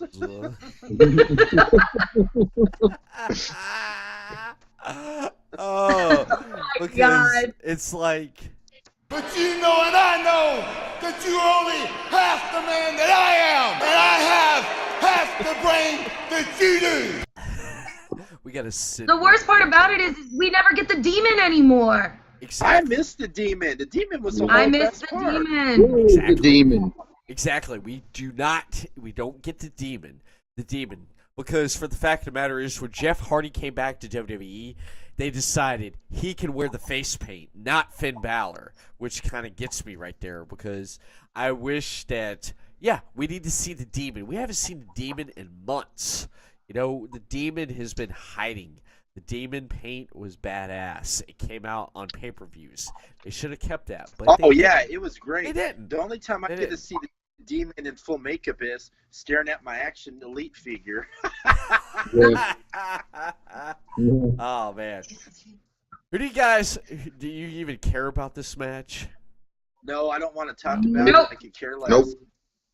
All right. You know what? Just for the fact of the matter is, we're going to skip over that one, and I will give double points on the next one. How about that? Okay. All right. Works for me. Next one. We got Braun Strowman versus Kevin Owens. If Braun Strowman Oh. loses in any capacity, he loses the Money in the Bank briefcase. Robin, start us out, man. What's your take on this? I think Braun Strowman's going to lose that Money in the Bank case and everything because they're not going to push him. They're too busy pushing that horrible guy Roman Reigns. So hold that Roman. So hate. Braun Strowman, I mean, the fans love him. He's great what he does. He's funny and stuff. But I don't think they're going to really give him that big push at all. So I'm going to go for my boy Kevin Owens to win this. All right. Tommy? Yeah, I mean, I have to agree. I mean, I don't know what they want to do with Braun. I wish he could win the belt. It would be great to see it. I think the Brooklyn crowd would really love it. But yeah, I think Kevin Owens is going to actually pull this one off because Braun's going to get DQ'd probably because Owens is going to pull one of those stunts like when they got the chair and they throw him the chair and then they fall to the floor and the ref's like, oh, no, right now. Because Owens is going to be slick about it because obviously in a fight, Owens gets his ass whipped all the time. So he has to be slick in order to pull this out. I think that's the quickest way to pull it out, the funniest way to pull it out because they don't know what to do with Braun. And it's kind of pathetic. It's kind of sad. And I love Kevin Owens. He re-signed with them, so he re-signed for a reason. And it's probably because he's going to get that money in the bank. I think so. 6-year contract. Yeah. 6-year contract. Big contract. Yeah. Dude, I don't care what anybody says. You can hate Kevin Owens. Kevin Owens is the man. I just love everything about him. He's just clever, man. That's all it is. He's a great showman, man. Yeah. They need more of that. Yeah, I definitely agree. I like some KO myself. I definitely do. Jade?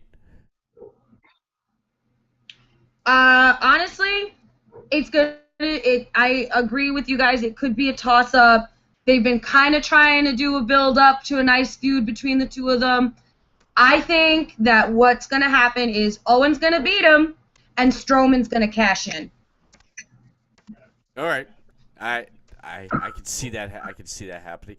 I see one scenario happening is I hope to God it don't happen for the fact that Owens wins the briefcase and we get a repeat of him as a Universal Champion. Because if Strowman loses and the briefcase goes to Owens, Owens may cash in that night on the main event, or he may. I can see that. Or he could do it the night on Monday Night Raw, the night after. However, if that happens, then we will see Strowman set up with that feud that started at Survivor Series last year with Triple H. And I feel that if Strowman loses the briefcase, it would be because Triple H are going to reignite that fire, and Triple H will be the cause. And at Mania, we will see Triple H versus Braun Strowman. However, Braun is so over with the crowd. It goes back to the Rusev Day thing. They want to crush anything that brings someone that's more over than their man, the big dog. So, therefore, I feel that they may crush the momentum, but I hope not. And because Vince likes big guys, big guys. So, let's hope that for the fact that they see, Vince is like, you know what, this guy could be champion. He won the greatest Royal Rumble. Let's put the strap on him. Let's take it off Brock, the part-timer, because he's going back to UFC. And let's just run with it, man. Run with it. Do your main event it's rumored that was talked about with Braun Strowman versus Roman Reigns at WrestleMania next year. All right? Let Braun have the belt. Let him run with it. That's all I got to say about that. Anyone want to add to that? I mean, if Owens does get the briefcase, he may hold on to it until Survivor Series. We don't know. But I don't know. I think Strowman is so over, and Kevin has his issues with McMahon because McMahon likes him but still says he's too fat. And he's always giving him crap about it. Dude, he's trimmed. Yeah. He really has. But the whole thing is, yeah, Vince really likes the big guys, but he can't like them too much since he said, happy trails, we wish you the best to Big Cass. Yeah. I agree. So, I mean, the fact that Strowman is so over, and he's right now he is basically to say he is the people's choice. They want him to go. They want him to be, that guy that could possibly take down Brock Lesnar. I wanted him to fight Lesnar a couple of pay-per-views ago. I wanted him to fight him at WrestleMania, but Lesnar's a bitch. That's why they're putting him up against, the puppy dog.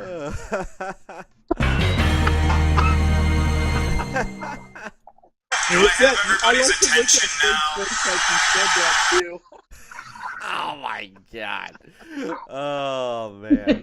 Damn, that's good. All right, I'm moving on after that, man. I'm definitely moving on after that. Jade, since you brought up some really good points there, I said double points. Let's go ahead and move you up to 60 points right there for that right there. Oops, wrong one. There. Yay! Tommy, or not Tommy, Robin. Well, those Yes. are really good points too.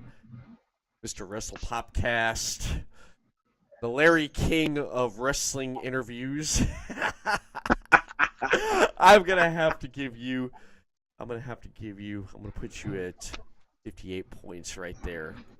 Yeah. Gonna trail right behind Jade. When a woman is pissed, she is scorned. So, Mr. Hell has no fury. So Smooth Tommy James. Woo! Would put you up there with Robin at 58 right there, man. Woo! So we got 58, 58, 60. I said double points, did I not? I said double points. So let's keep it rolling, man. Let's keep it gangster. SmackDown Tag Team Championship. You have the Belgian brothers Belgian brothers, Harper and Rowan versus the New Day. New Day. Yes. You want some pancakes? Or some bootio. Yeah, some booty. Ooh, I actually have a box of those. Nice.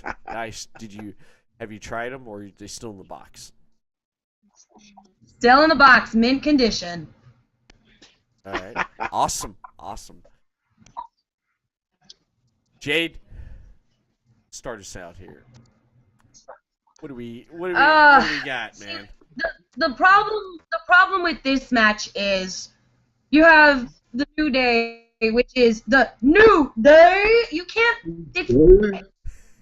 like these are like three talented wrestlers that you have together, and they're just like, they're a force to be reckoned with. And then you have Harper and Rowan, who are just leftovers after they broke up the family, and they don't know what to do with them.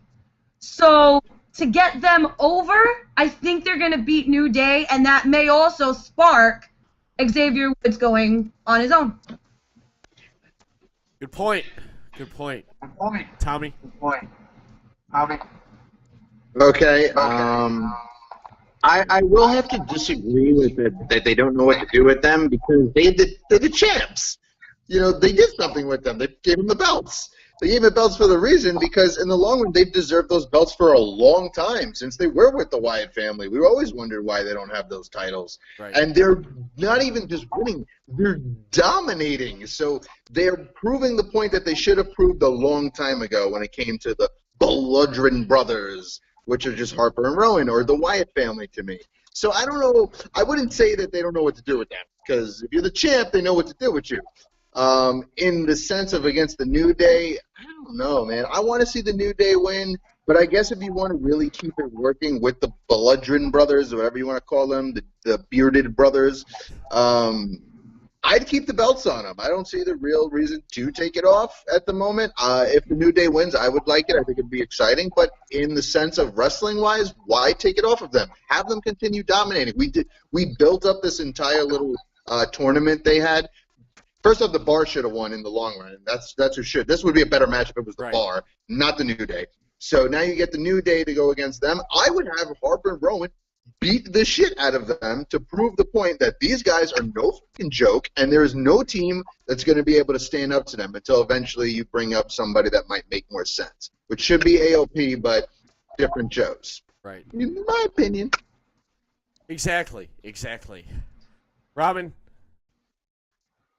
I'm going to say the Bludgeon Brothers, man. They're just badass.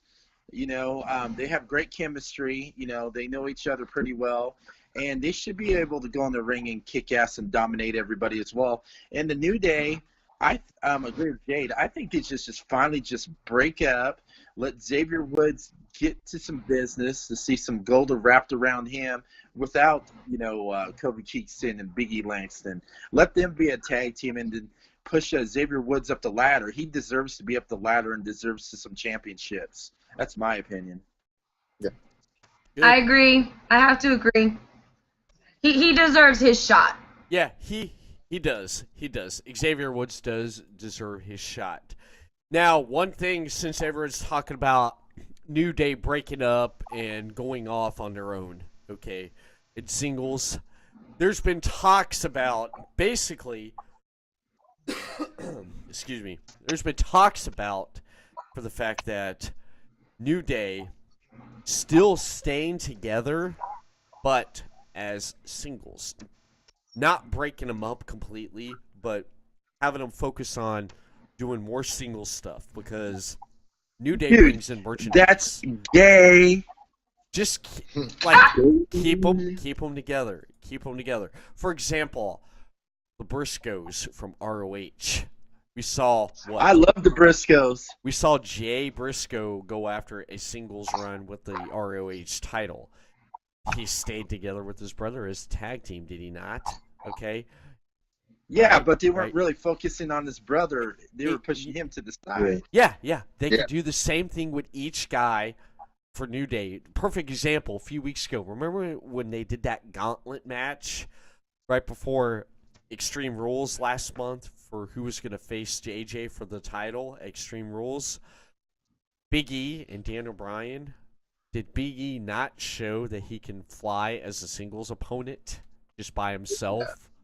He did. Easily. Yeah, easily. Yeah. More better. That's a former NXT champ. Yeah, more better than what he had as a run as Intercontinental champ. Much better this time around because he's more in tune with the fans. They let him be himself. All right. I can see New Day breaking off into singles, but still being the New Day. Okay, I could possibly see, I can see Xavier Woods going off on singles and just Kofi and Big E focusing on the tag team or breaking off. There's so many possibilities. I agree with what everyone says. They need to break off in singles. But you know what? Keep New Day together, but break them off in singles because when New Day together, they sell a lot of merchandise to the young ones. Yeah. They do. You don't want to kill that. You don't want to kill that money machine right there, okay? You kill that, you might as well just shoot yourself in the foot. Okay? Might as well. But yeah, I'm gonna have to go with having the beer stash mountain retaining the titles there. And I like to see a other tag team on SmackDown go after the championship. Now, we're at the points again. Jade, you're at 60 right there. So let's bump you up to 65. 65. Woo! Right there. Robin, let's put you up to 65 too. Right here with Jade. And finally, Mr. so smooth, Tommy G. That's never going to get boring, man. We'll put you at 65 too, right there, because all you guys definitely agree, and I agree that the fact that New Day needs to be going on singles runs. Oh man, so we have, damn, we're almost to the end of this card here. We got the United States Championship match. We have Shinsuke Nakamura versus Jeff Hardy. Tommy, why don't you start this one off, man? You know where to start this one off. You know who you're going to start with this one. Because it's obvious that Cock Nakamura will pull this one off very easily. A couple of low blows will handle this one. Jen's not happy with me right now because Jeff Hardy is her boo-boo. Her boo. But no one cares, because Randy Orton's there lurking in the back, and obviously we're getting ready for a feud with Orton and Hardy, and Nakamura is the man and deserves every right that he gets for any belt that he deserves, which is every single title. So in that case scenario, I see a Swanton bomb miss that gets into a low blow and a Kinshasa right to the face. And then an RKO right after that. And, Nakamura. It has to be. And if it's not, I will stop watching wrestling. Liar. Liar. Liar. I will stop watching WWE. All right, Robin, you chimed in there. Go ahead. Add to that. I say my boy Nakamura, the one who doesn't know how to speak English. He's going to speak English. Yeah, he's going to go in there and English, motherfucker, do you speak it? Yep. So he's going in there. I'm going with my boy Nakamura, man. I love some Nakamura. Jade? What? My turn? Okay. Do I have everybody's attention now? Sorry, I spaced out for a minute because I was thinking. Oh my God. Oh, blow, cocker. He's back. What? She's back. You froze up there for a minute. Yeah. It was funny. You froze up. You said, and you looked like this, and you went, cock knocker. No. What I said was I've been calling Nakamura knocker cocker. Knocker cocker. Yeah, but oh my God. Knock your cocker. But I think Nakamura's gonna win because Orton's gonna come out of nowhere and screw over Jeff Hardy. I can see that, and yeah, I can see it like he said earlier, RKO. I could see that. Yeah, he's just gonna be lurking, and then all of a sudden, when the ref is like not looking, he's just gonna bang, and Hardy's gonna be down and out. I agree. I feel this match is gonna be like it was at, what was it? Extreme Rules. Wham bam. Hit me in the nuts. Thank you, ma'am. Thank you, ma'am. And let's move on. And of course, it's just. Wolfman's got nards. I had to throw that in there, man. I had to throw that in there. Now, let me ask. It's gonna be quick.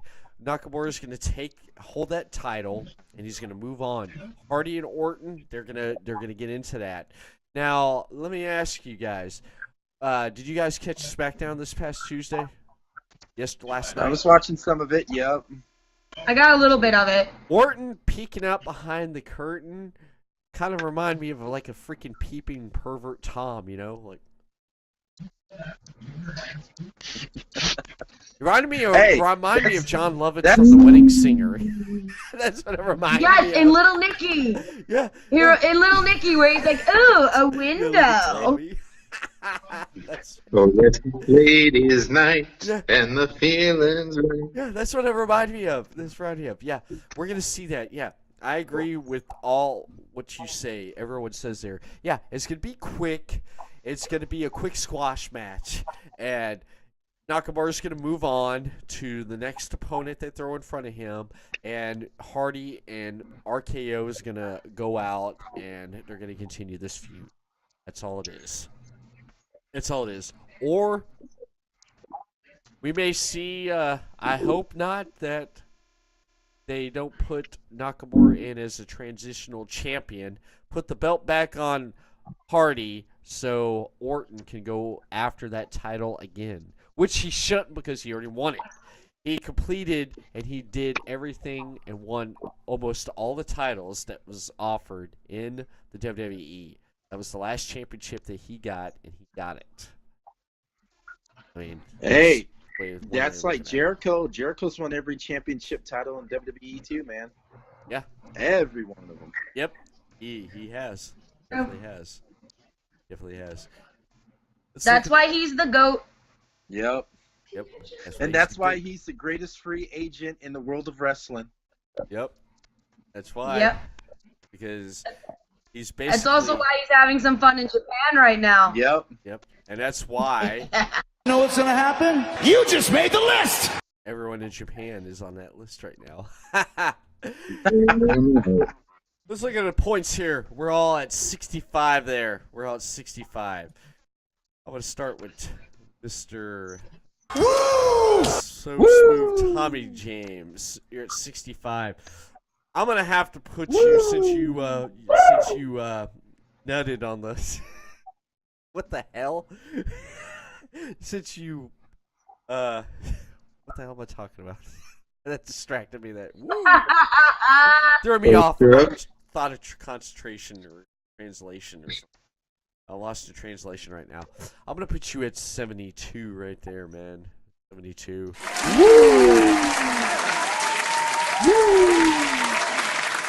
Robin, I'm gonna put you right there with Tommy at 72 points right there.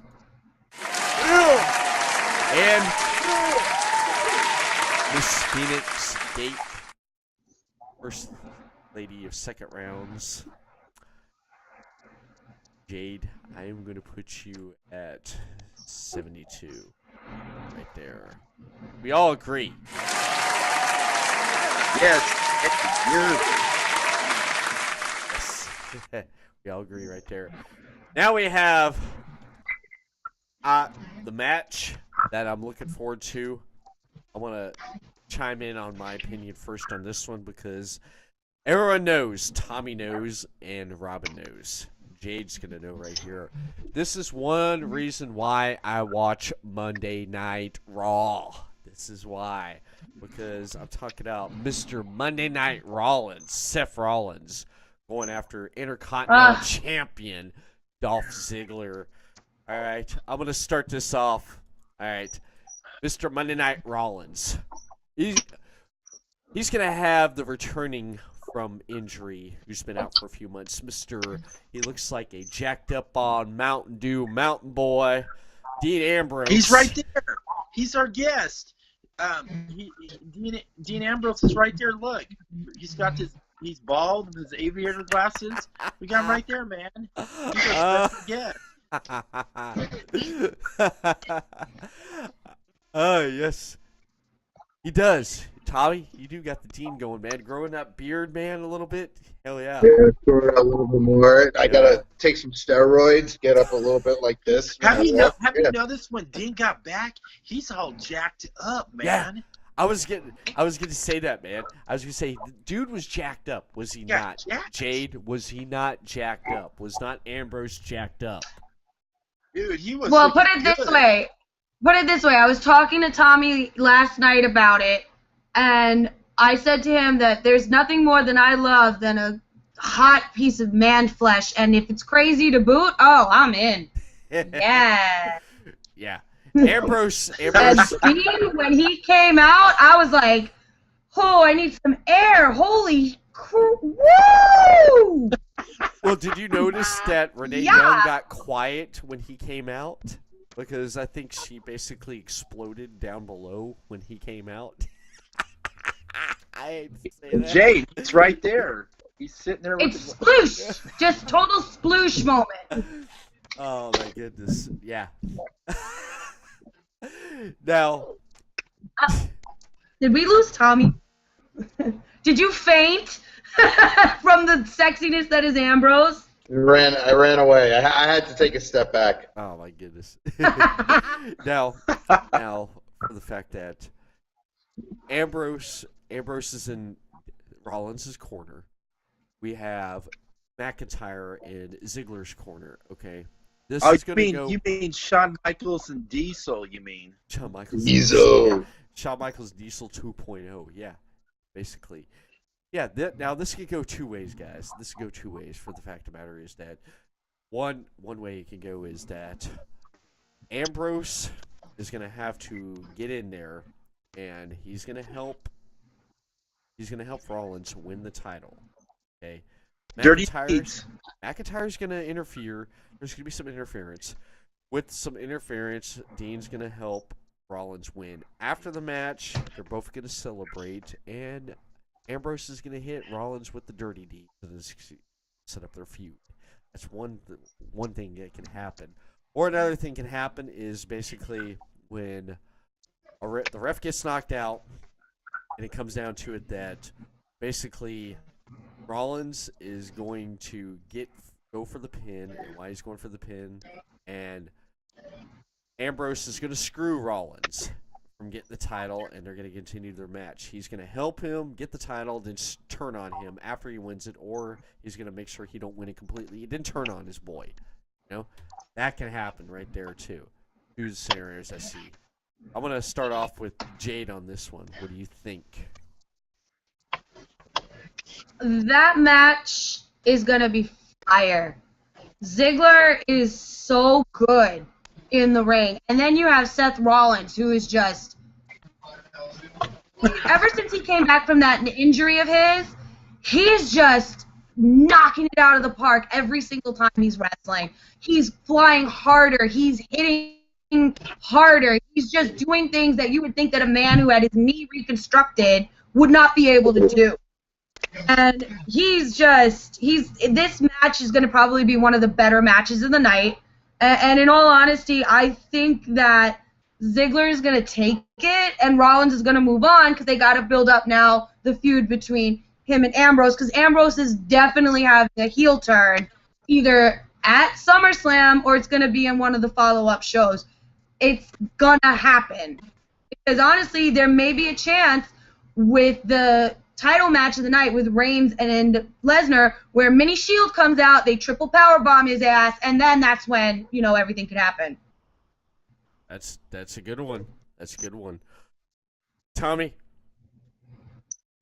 I have to agree with Jade. Everything she said, I think, is probably exactly what's going to happen. I mean, I think Ziggler keeps it. I think Ambrose is the reason why. I think he's going to turn heel. If it's not Sunday, it's probably on Monday. He's jacked. He's back. He has horrible hair. He has horrible hair. I mean, I know my hair is thinning, but he's getting that hair now. He looks terrible. Ugh. Well, maybe it's because he scalped himself. He looks. Oh, bring back the hair, just where he just didn't care. Now it just. I think that was Renee's doing though. I think she was like, "You need to fix your hair." So he fixed his hair. I think he looks like shit. But and he's jacked but fatter at the same time, like Big Papa. But he's 100%. I think he's turning heel. Ziggler needs to keep the belt. Makes sense. I like him as the champ. Yes. There's better feuds to come. Hopefully one of them could be. I don't even know where they would probably go with that one, but there's a lot there. So I think Rollins and Ambrose. We've seen it before. We'll see it again at Hell in the Cell coming up next month. But yeah, no, Ziggler's keeping it. Yes. Robin. I agree with both of them. Ziggler's going to keep it. Ambrose is going to go heel. And the sad thing about Drew McIntyre, man, he's such a great talent, but they're wasting him. They're not really giving him the potential and pushing him off. They're wasting him. He's just like a sack of potatoes. Yeah. Yeah, I agree. I agree. Saving him too. They could be saving him. Oh, they're definitely saving him. They're definitely saving something. Yeah, they are because they are. I agree right there because McIntyre, he basically he's matured since his last run in WWE, and in him being part of 3MB, of course, and. Yeah, I believe this McIntyre. I like this version of McIntyre better. Yes, better than that first run we seen with McIntyre before 3MB. I like this run better because he's more scary and just more vicious and more gonna knock your head out, And putting him with Dolph Ziggler with the attitude is, I don't give a damn. I like Ziggler is better as a heel than a face, but. Yeah, I totally agree. Yeah, McIntyre was horrible when he was over Impact Wrestling too. So he's Yeah. Agreed. Now, go ahead. What? Oh, I said I agree. oh, What? agree. Oh, okay, okay. I thought you were gonna continue because she's like, I agree, and then I was like, I agree. Looking at the points, you guys are all at 72 right there. Jade, we're going to put you up. This First Lady of Second Rounds, we're going to put you up to, let's do a 78 points right there. Oh, rock on, Jade. Yeah. Your man crush for Dean Ambrose and basically hit a soft spot in my heart.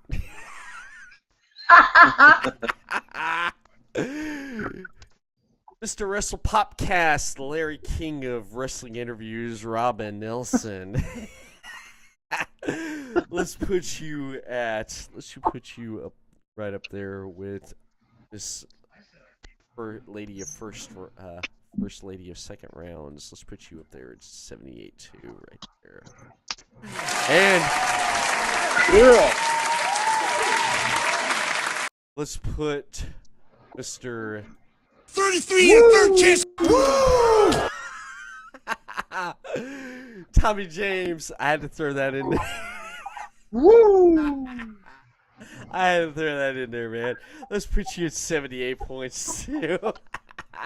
Yeah. Yeah. Woo! All right.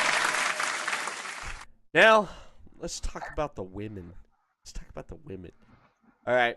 Let's talk about this triple threat right here. We're talking about Women's SmackDown Championship. Ooh, that's going to be a great one. Carmella is champion versus Becky Lynch versus Charlotte. Robin, you can't contain your excitement, so let's start with you, excited. man. Dude, this is going to be great, man. It's going to end up... Dude, Becky's going to get it, dude. Becky Lynch is going to get the belt, man.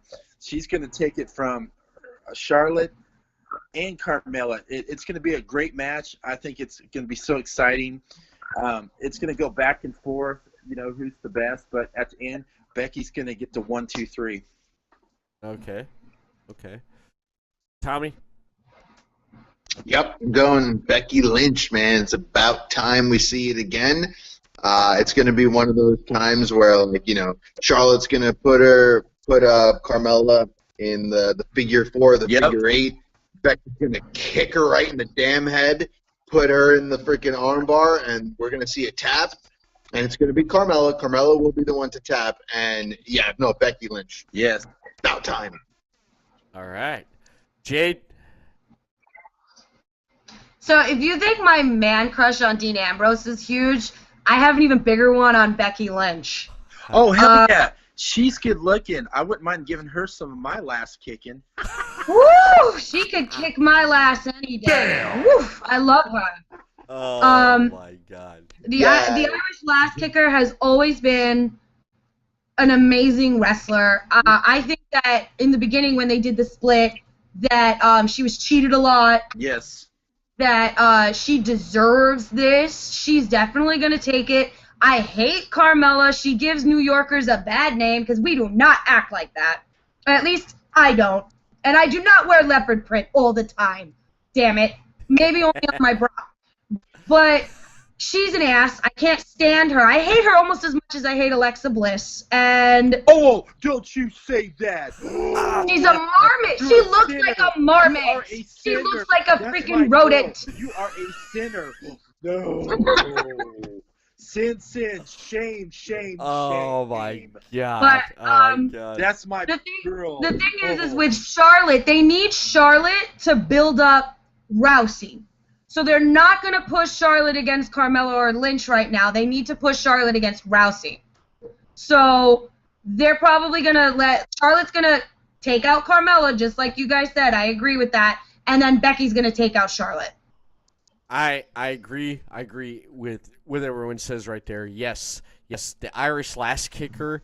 I can see her getting the belt again because I enjoyed Becky as SmackDown champion. I thought she was a really great champion. I thought that was the best thing to put her as the first champion. I think it's time. She's past due for a second run because Charlotte's already had 2 runs with this title. Naomi had 2 runs with it. Now, take it off of Carmella because I think she's a horrible SmackDown Women's Champion. She's horrible. She is. She's really bad. She even came out, oh, I can't wrestle. You know what? They've already ruined Asuka, okay? Take it off of Carmella. Put it on Becky. Yeah, have Charlotte set something up where Charlotte's going to go back on Raw and go after and do something with Ronda. Okay, yeah, I could see that, and have Becky and Asuka fight over the title because that'd be more interesting than that would be a good match. Yeah, that would be a really good match. That would be good. That feud would be really good. The only Carmella's good for is she can enter the Howard Stern's Butterface contest.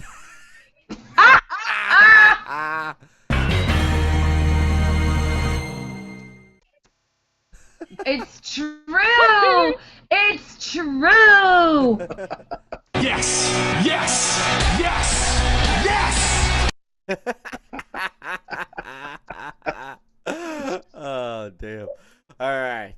So, we all agree. Becky, the Irish lass kicker. So, that's right. Irish lass kicker.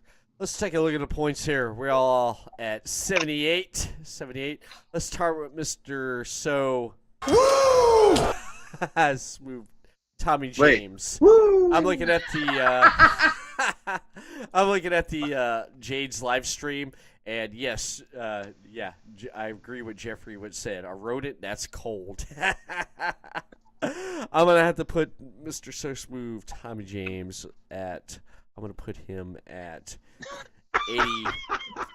85 points right there. Pike. What? I'm still screwing it up. 2 years. Player, it's on. Every day, all day. Oh, maybe. Yeah. You know who Tommy looks like now with those glasses? What's that? Cesaro. Time for a reboot.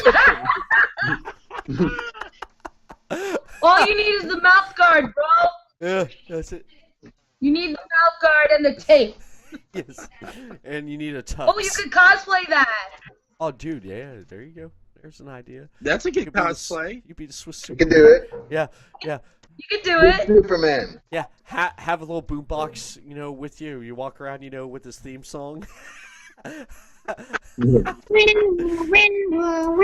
I'll take my hair because I'm white, really white. I'll take my hair, I'll dye it red, and I'll put it up like a mohawk. Reach Davis. Yeah, and I'll grow my beard. Oh my God! The only thing It'll be is, the bar. you'll never be as pale as that man. You'll never be as pale as that man. Hey, they can wear the kilts. Yeah. You can totally rock the kilts. Yeah, me and Tommy can cosplay as the bar. Yeah. Do it. Yeah, that'd be great. That'd be great. Robin, let's put you up on points here. Let's put you up with Mr. Tommy James. Let's put you up there at 85 too, right there. you up at 85. And, of course, Jade, First Lady, second rounds. Since you admitted that you don't wear leopard except on the undergarments, maybe on my bra, which you give a lot of people curiosity, so let's go ahead and put you at 82 points. All right, good for you, Jade. Woo! Boobies for the win! Actually, what? No. I meant to put 82. God dang, I can't see. I got these freaking glasses on. No. Let's put you at 88. with the brawl. Good for you, there Jade. We go. Yeah. Right there. Let's do 88.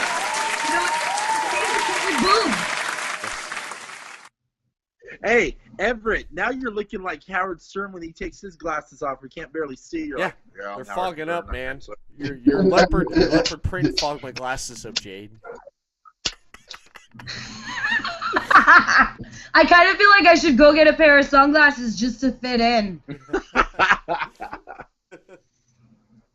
There, I can see now. Yes. Jeffrey on the live stream says, "Oh God, not the Cesaro theme." Oh man, this has been great. I'm liking this Jeffrey cat, man. I have He too, seems like man. he's a cool Yeah, dude. he's been awesome tonight. He's been hanging with us. Give a shout out to him. His second round should say, Tommy, Jade, I have to steal it from him. Let's raise a glass to Jeffrey. Yeah, to Jeffrey, man. Yes, thank That's you. a cool dude. Thank you for hanging out with us tonight on this prediction show. We're getting there. We're getting there. Now, Robin, you, Jade, you made Robin, jump out, and he wanted to use them fighting words because this next match you're talking about is the Raw Women's Championship. Girl, the 5 Feet of Fury, Alexa Bliss. Alexa Bliss. Oh my goddess. Going up pick against her up and Ronda Rousey. ride her away. That 5 Feet of Furyness.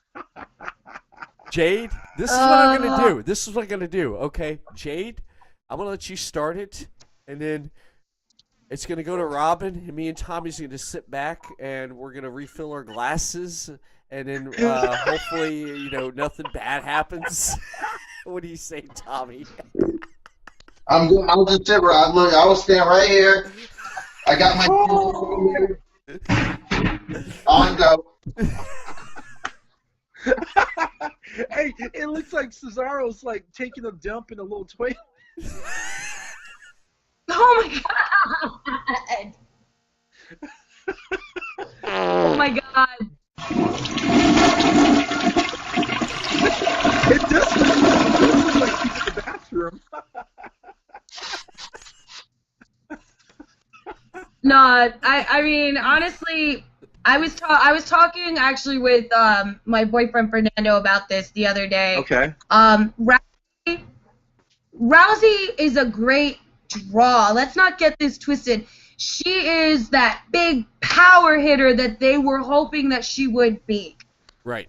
Here's the problem. She still fights like she's in MMA, and she's injuring the wrestlers left and right. And, and let's not get it twisted. As much as I can't stand Alexa Bliss, she is a fantastic wrestler. She really does have these moves that women can't really do. DDT too. And oh yeah, but I still think she looks like a marmot, and time. Oh my god. Kind of girl that I would fight with in high school. Honestly, that's how she is.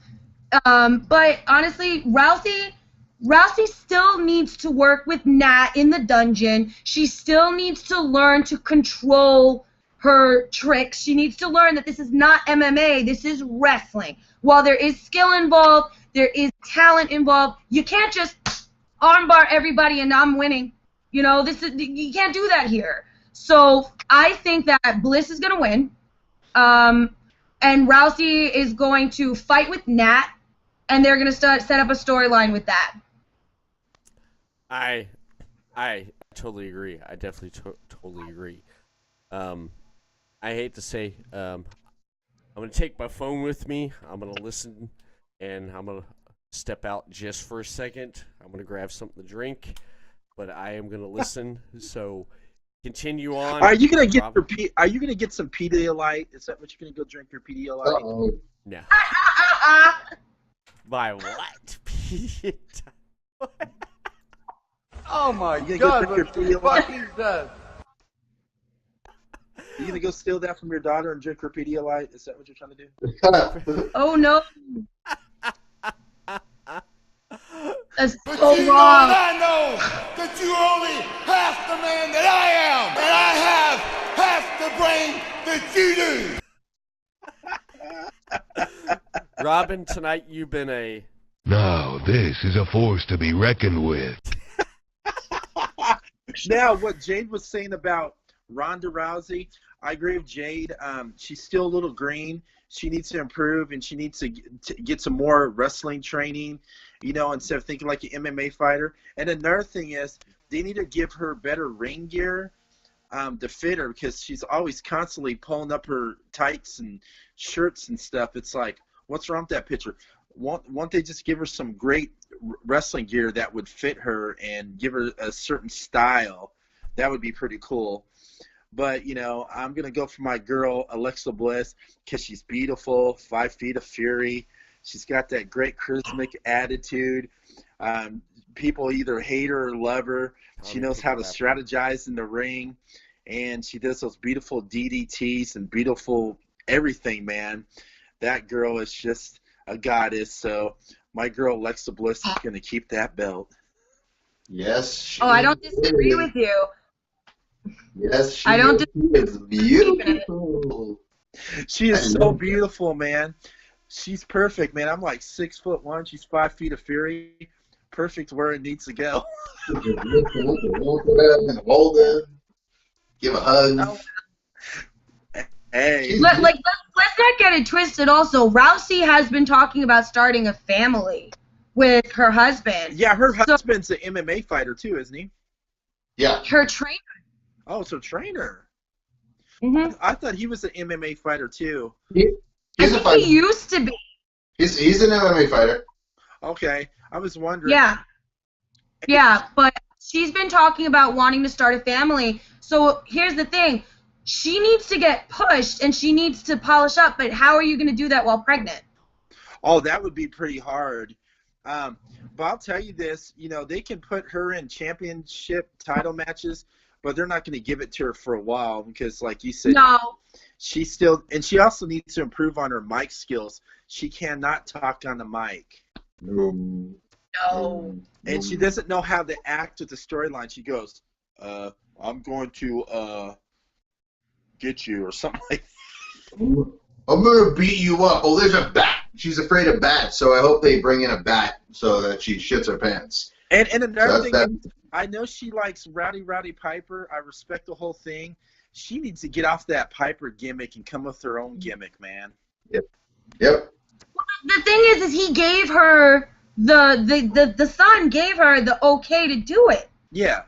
She's gonna ride that wave until she turns around, she doesn't need to make a name for herself. She's already Ronda Rousey. But the problem is she needs to make a name for herself in WWE that is not where she's that dangerous one that nobody really wants to do a match with. Yeah. Because they're gonna get hurt, and that's gonna screw them in future storylines, and they can't afford that. Mm-hmm. They can't. While the women's division on both SmackDown and Raw are just becoming incredible. Oh, they are. Really need to understand you cannot have that squeaky wheel in the train. You need to have someone, that if you want to push her, you need to make sure that she's not going to injure your stars. Mm-hmm. That's the same thing with Nia Jax with her size. She gets over carried away as well and injures a lot of girls too, Yeah.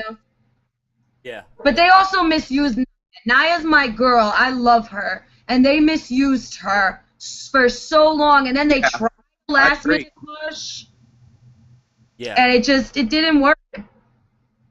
Yeah, I was listening to everything you guys say. Yeah, basically, yeah. Ronda, she's still green, of course. I'm not that hard and criticize much on Ronda because she's still learning. This is all new to her still.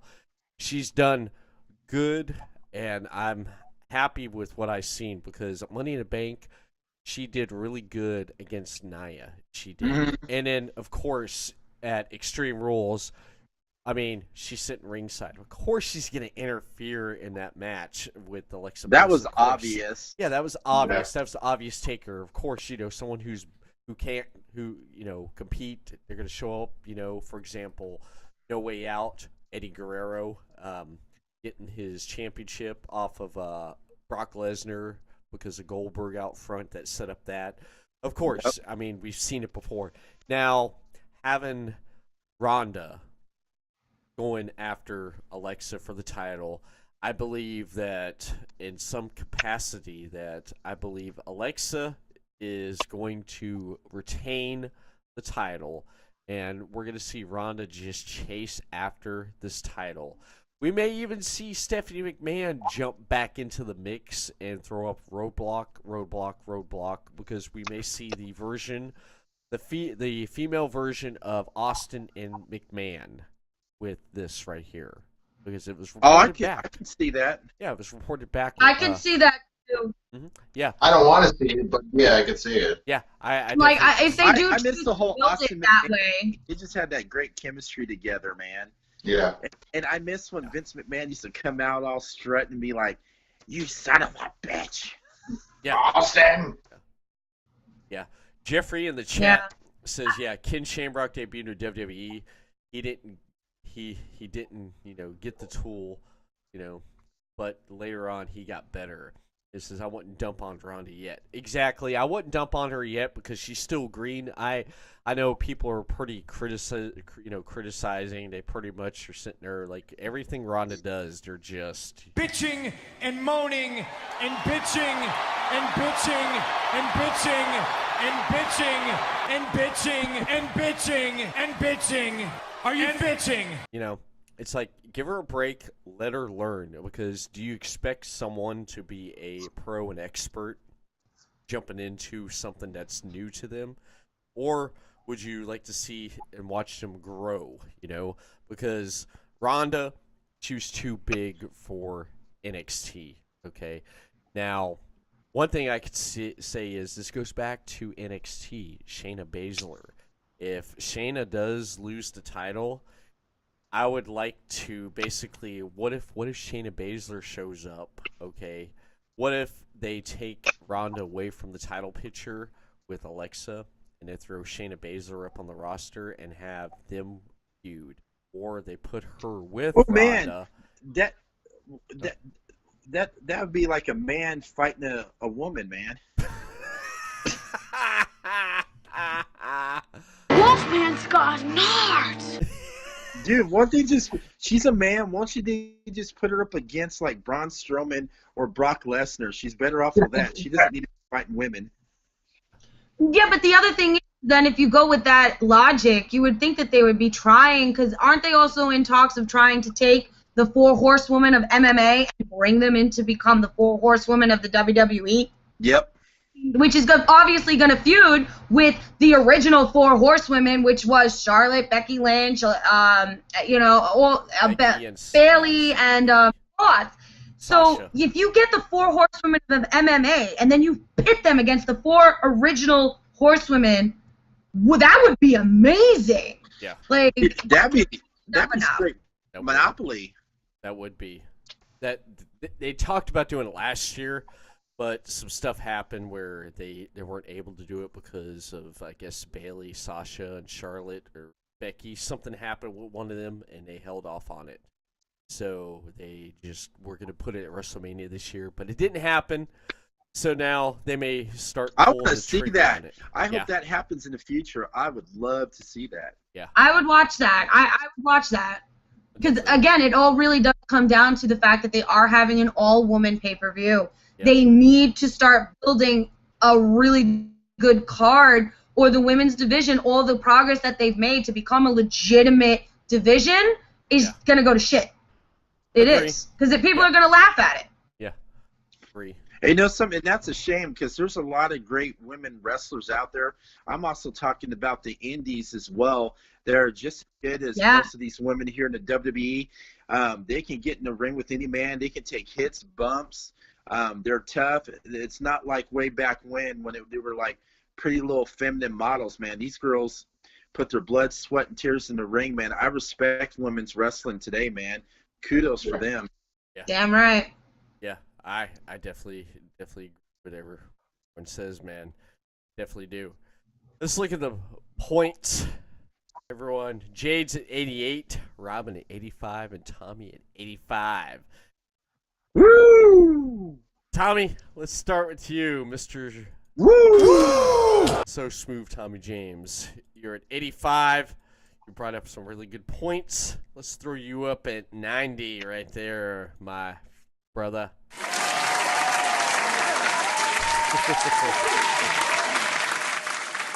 Robin pulled up really good points too. Mr. Larry King of Wrestle Talk. Dude, I still love some Tommy James, man. If I was over there right now, I'd be rubbing that beautiful head for some good luck, man.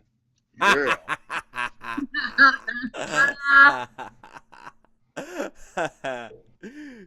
Let's put you at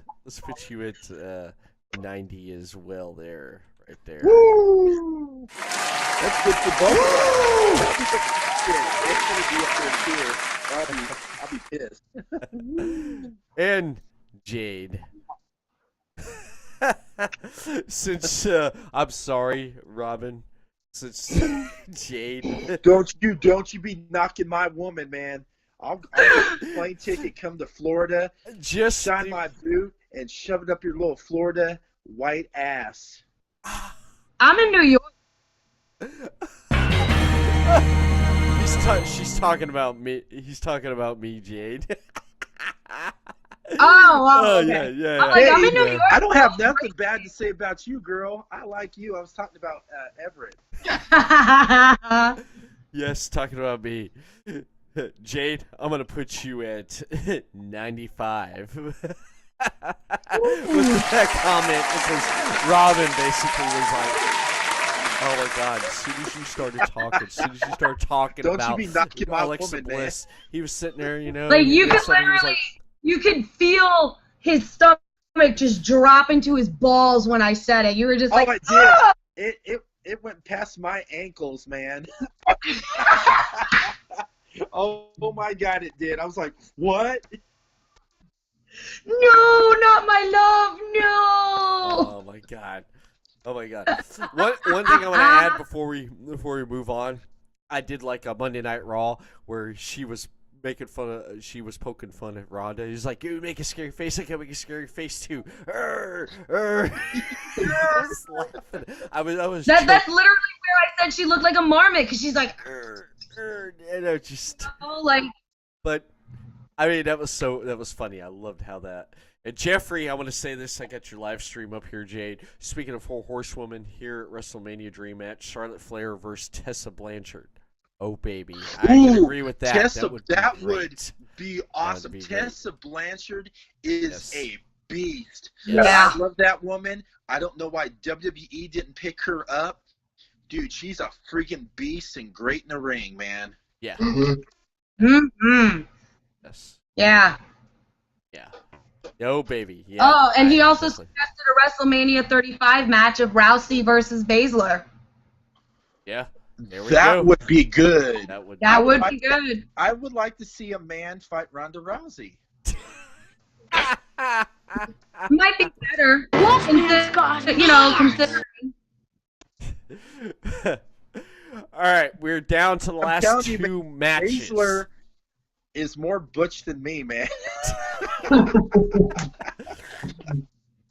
Her crap has more muscles than yours. Oh, yeah. Seriously, you know something?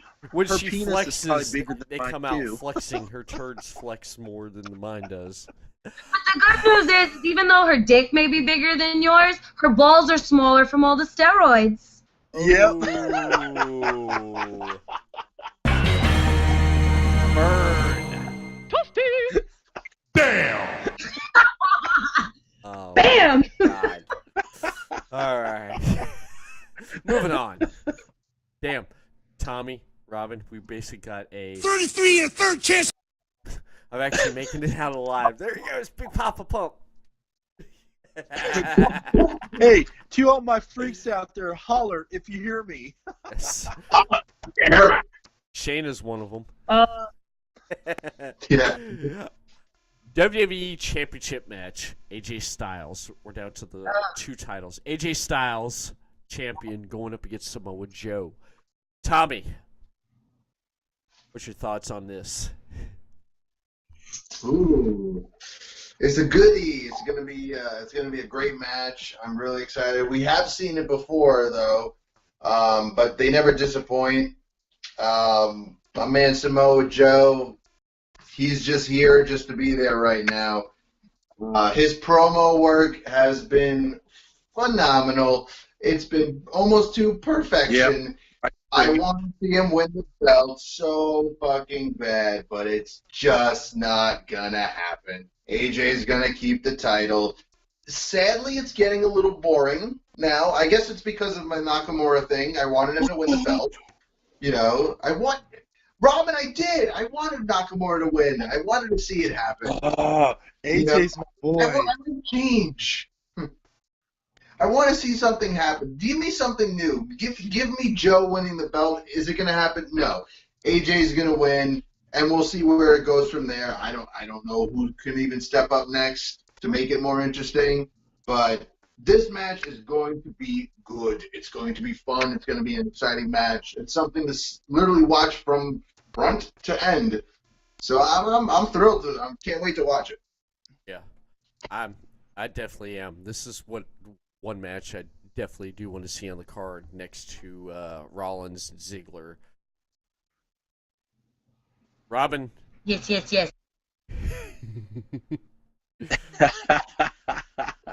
Dude, I'm going for my boy AJ. I like Samoa Joe. He's improved and it's gotten better when he came to the E, mic skills, everything, and all that. And I just love the whole feuding they're doing with the whole mind games where he's manipulating AJ with his family life. Yeah. You know, and reading this letter from SmackDown, which really gave AJ a slap in the face. So I agree with Tommy. It's going to be a great, intense match, a lot of action. It's not going to be boring. Everybody's going to get into it and all that. And then at the end, AJ Styles is going to keep his belt. All right. Jade? Well, you know what? The thing with Styles is they're marketing him for 2K19. You know, he still draws a lot of money being the champ. You know, Joe, let's not get it twisted. Joe is good, but he gets injured all the time. So it's very, very hard to build a really good storyline that'll stick. Because he'll do, like, these phenomenal matches and then be out for several months. And you're like, where's Joe? Where's Joe? When's he coming back? You know, I mean, let's not get it twisted. Joe is good at being the heel. Joe is the best at, when he's a heel. He's a great heel. Yeah. He's a great heel. But my whole thing is they're not going to give Joe the title because they're going to need him to play enforcer for if, Stephanie McMahon and Triple H do start getting more involved. I think he's going to start getting involved into that storyline a little more, honestly, if they do start, bringing that back. But I think AJ's going to retain. He just brings in way too much money, and they're pushing the 2K19 that's coming out, and it's just smart marketing to keep him the champion. It may be boring to us, the fandom, but it's marketing-wise, it's the better way to go. Yeah. And plus, it makes the casual fan happy. Yes. Yeah. But Styles, I also think, is going to be breaking Punk's record for the longest reign, and I agree with Jeffrey by saying that. Mm-hmm. I do too, and you know something? I don't care what anybody says. They can hate on him. I still love Punk, and I wish he would come back to wrestling. Yeah. I got to meet him. I've met him too, twice. Cool dude. He's so nice in person. Like you'd think he was a dick. He's not. I know people be saying that, and I always go, no, he's not, because I've met him a couple times. You know who else is nice I've met, too, is his wife, AJ Lee. She's very nice. He was there, too. She's such a sweetheart. She complimented me on my cosplay. I was like, Nice. likes me. That is. Oh, gosh. That's. She was another girl of mine, liked her in those short jean shorts and skipping down that wrestling ring. Yum. Robin just loves female wrestlers. Just Obviously. just her looks and just her talent and stuff. So that's Yep. that's good. That's good. That is awesome. That is. Now, yeah, AJ, I can see Joe. I could basically I can see Joe AJ breaking Punk's record. However, I can see AJ actually like dropping the title to Joe and an AJ there for a while because his reign, his second run as WWE champion, it's got to the point now where it's kind of got a little bit stale. Let's make AJ go after and chase the title. Joe, put the strap on him. He is phenomenal, no pun intended to AJ, with being a heel on the mic and everything that he does. And I love just what Joe does.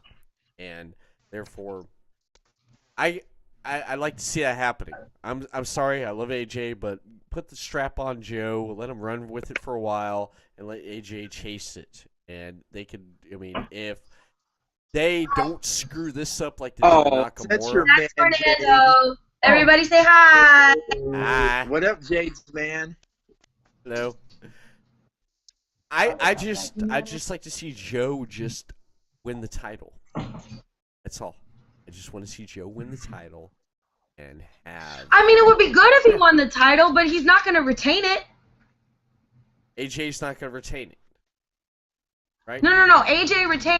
Joe beats him. He's not going to keep it for very long. Yeah. But they can play hot potato with it for quite a while. I want to see Tommy James get in a ring and wrestle Samoa Joe for the title. Look, man, if I gotta give him a smooth effect, I give him a smooth effect. That's my finisher. But Joe's gonna probably choke me out. Look at the size of that motherfucker. No, man. You have that wrestling built mold about you. I can see you getting in the ring. Kick me in my damn face. He'll choke me out. I mean, I don't know. I'd love to fucking get in the ring with Samoa Joe though. Yeah. Just to be like, hey, you're Samoa Joe, and then I get kicked in my face, and I go to sleep. It's not that bad. Yeah. Yeah, exactly. Now, Jeff makes a really good point. What did he say?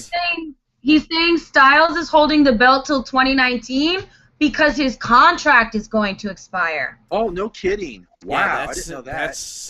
That's something. Yeah. AJ's contract's coming up. The club, Gallows and Anderson, their contract, and Nakamura. Yep. Their contracts are coming up. Shouldn't Shinsuke's be up too? Because he came around that time with all of them too. Mm-hmm. Yeah, Nakamura, all four of them, their contracts are coming up. Will Nakamura go back to New Japan?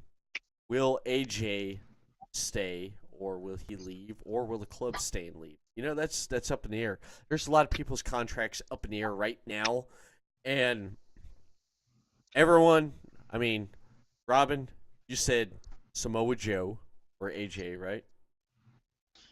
Yeah, I said AJ. AJ is going to get the belt. All right, Tommy, you said AJ. Jade. AJ. All right, I say Samoa Joe. So we're all, different. 3 to 1. Like I said, I like Samoa Joe. I always have, man. But like I said, he's not going to get the title. I love Samoa. I think he's great. Well, I don't say that he's not going to get the strap, but it's just not going to be on Sunday. It's not, because think about it.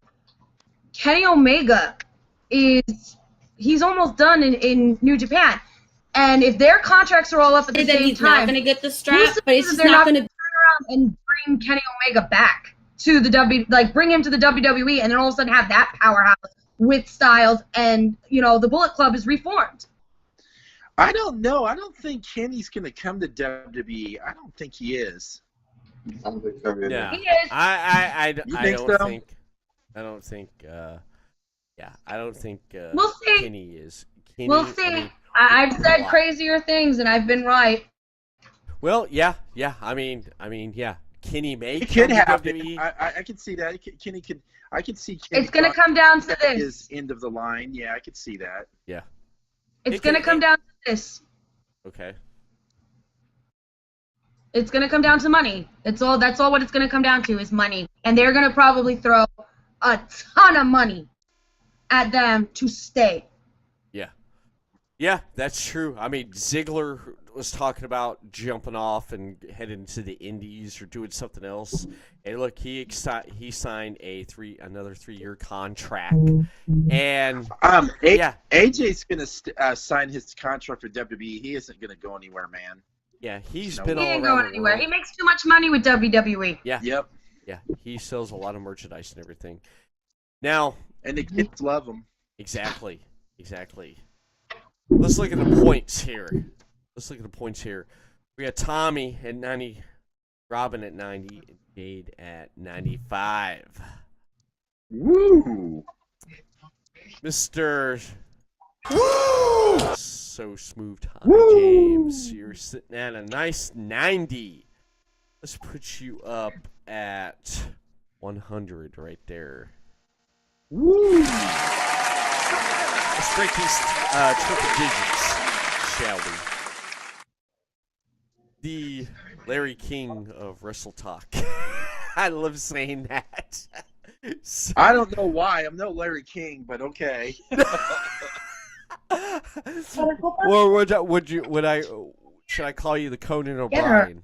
The Conan O'Brien, or what? Or the Howard Stern of I'll call me wrestling. Conan O'Brien. As long as you don't call him the Jimmy Kimmel, I don't think he's going to be mad. Jimmy Kimmel, screw that guy. Exactly. Let's put you at. You know, he needs more cowbell. Dude, he's a snowflake. Screw him. Damn! Oh my God. I'm afraid I've got some bad news. I'll tell you, I can put on a better show than Jimmy Kimmel. You know what, Robin? Since you said that, I'm gonna put you at 105. You impressed me. Jade, you're sitting at 95. All right, you brought up some good points. I'm gonna have to put you at 100 there with Tommy. Sitting there with Tommy. Robin just jumped in the lead right there. He just jumped in the lead. And I just want to let you guys know, Tommy, besides being let me ask, refresh my memory, who is the champion? Who's been the most champion on Who You Got Challenge? I know. Let's just mention it. I know it's debatable. Is it Alex? Alex is a 3-time champ. Okay, Tommy, you have bragging rights. You with the points challenge on the prediction shows, you are a 2-time champ. Woo! Congratulations, Tommy. It looks like you may get dethroned tonight. One more match to go. Yep, this is the final match. Okay, everyone has basically Bitching and moaning and bitching and bitching and bitching and bitching and bitching and bitching and bitching. Are you bitching? about this. Okay, I'm gonna start this one off. All right, I want to start this one off. I want to get out what I have to say. Okay, all right, like Conan used to say in WCW. Let me speak on this. Okay, let me speak on this. Or how Dusty Rhodes says it. And now then. Now again, you see, we got a situation right here. Yeah, I can do it, Dusty, if you want me to. I can cut this promo right here. No, do it. Totally. Do it, Macho Man. Oh no. Dude, Mike, no, you'll he kill me. totally pulled Paul Heyman. Oh yeah. Pull off a Paul Heyman. Well, I don't have Yeah, I buddy. don't have like a blocked cell phone, you know. I can't be that dangerously. My client, Damn! Tommy Games, is here to represent. My client, Tommy Ames. That sounded too Did I can good. it enough, please? It did. Now, let me just speak on this like Conan would say back in WCW. Okay, there's been a lot talking about this. A lot of people do not want to see this match right here. Okay, for the fact that Vince has a hard-on for Roman because he wants him to be the next John Cena. You know, and Kevin Dunn's sitting in his production truck and he's I love my show for Roman Reigns. You know something? I could care less about this match. This match can just blow. Yeah. And blow. And blow. It and can. blow. A lot of people have already predicted the outcome of this match of what they think is going to happen. Okay. I'm going to throw two scenarios out there on this. Actually, probably 3.5. I may have probably a 33 and third chance. There goes. I love it. About if this is gonna happen. Okay, we all know. We all read the internet. We all read the dirt sheets. We know Lesnar is basically going back to UFC because what we've seen, I think, 2 or 3 months ago. Correct me if I'm wrong. Was about 2 or 3 months ago when he entered the Octagon and went after Daniel Cormier. Is that right? Is that right? Yes, you're correct. So that's setting You up are right there. correct. I am correct. Yes. We know that's going to happen. Lesnar's going back to UFC. He's going to go after Daniel, and he's going to he wants that belt, and he's going to beat him down and take that belt. We see what Lesnar can do in UFC. He's a monster. He's a beast. Okay, the name suits him right. Okay, now what's going to happen is in this match right here is how they're going to take the belt off of Lesnar and put it on Roman.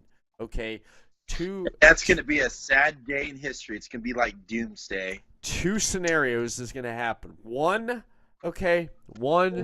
interference is going to happen from Paul Heyman.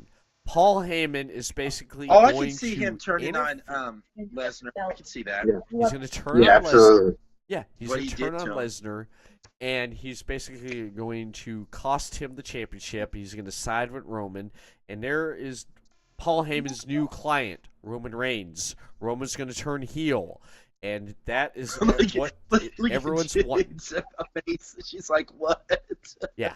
Roman's going to turn heel because Paul Heyman's going to be in his corner and he's going to help him get the championship. All right? And that's what everyone's going to want. All right? He's going to win the championship that way. Or another way he's going to win the championship is that basically he's going to get the upper hand. Paul Heyman's going to try to interfere and he fails and Roman is going to capitalize and win the championship. Okay, Roman's going to win the championship. However, here is the outcome. Owens and Strowman, depending on who gets the belt, who gets the briefcase, who's going to hold it, is going to cash in and going to make they're going to make Brooklyn happy and send them home happy. If not, they're going to be tearing out the seats out of the Barclays Center and throwing it. It's going to be NWO Daytona Beach 96. I believe that, New York fans, man. Yeah, I will never New York they're fans. still cleaning. Yeah, they're still cleaning off the trash from '96 when the NWO happened here in Daytona, off the streets. Oh yeah, where Hogan was getting all those beer cans and all that. They did an interview about that. They had to get out there for their lives, man. There was people trying to stab them and everything when they were trying to get out of there. Yeah, Hogan was mad about. Didn't know what to expect. Now, that's what's going to happen. That's what I think is going to happen right there. That's my thoughts on it. Tommy, let's start with you, man. What do you think is going to happen in this outcome of how they're going to take the belt off of Lesnar, put it on Reigns, and who's going to cash in?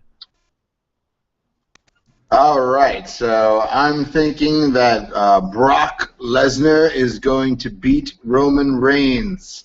After he beats Roman Reigns, he's going to tell Paul he doesn't need him anymore, and Paul's going to say, that's fine, because I have a new client in the Money in the Bank man himself, Kevin Owens. And that's when KO is going to come in, and he's going to kick his ass, and he's going to get that belt. Because KO will walk out of SummerSlam as the Universal Champion. I put it down. Nice. What's going to happen? Nice. Jade? There's several options that you have with this right now. Option A is Paul Heyman is going to screw somebody over, but it's not going to be Reigns. It's going to be Lesnar. Heyman has a history with the Samoans, and Roman Reigns is part of that legacy. So there may be a good chance that it'll be Heyman that pulls a fuckaroo on Lesnar, because they're never going to let Lesnar go to back to MMA with a belt. That's pulling it like they did with that guy Medusa. They're not going to do it.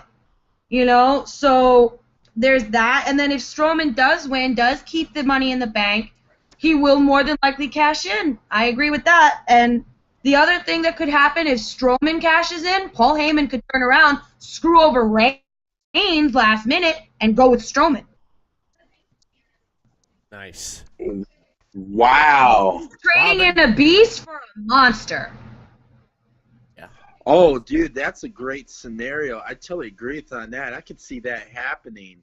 Because also keep in mind, not to interrupt you, but also keep in mind, Lesnar has to still fulfill his suspension with MMA. So he's not getting back into that ring until minimum February. Oh, crap. I didn't even know that. Wow. Yeah, he still has to fulfill that suspension. So no matter what, he's going to be around, and they're going to try to use him up, and then they're going to be like, all right, bye, go. So, honestly, I really do think that Heyman's going to be the one that pulls all sorts of stuff, and we're going to be sitting there going, oh, like a double cross. It'll be amazing. You're trading in a beast for a monster. And then that'll get Strowman over even more than he already is, because also keep in mind, Lesnar has not been pinned in 700 days. Good point. 700 days. Good point. He needs to go.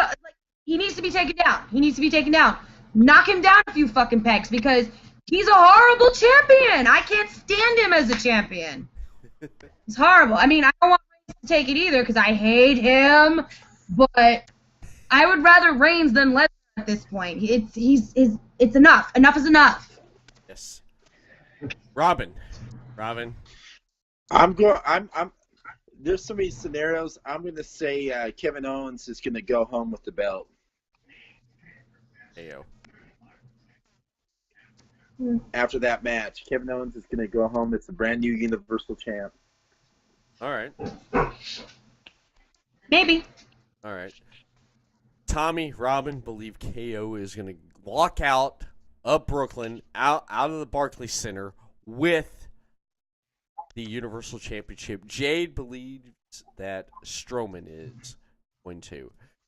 Well, man, this is pretty good.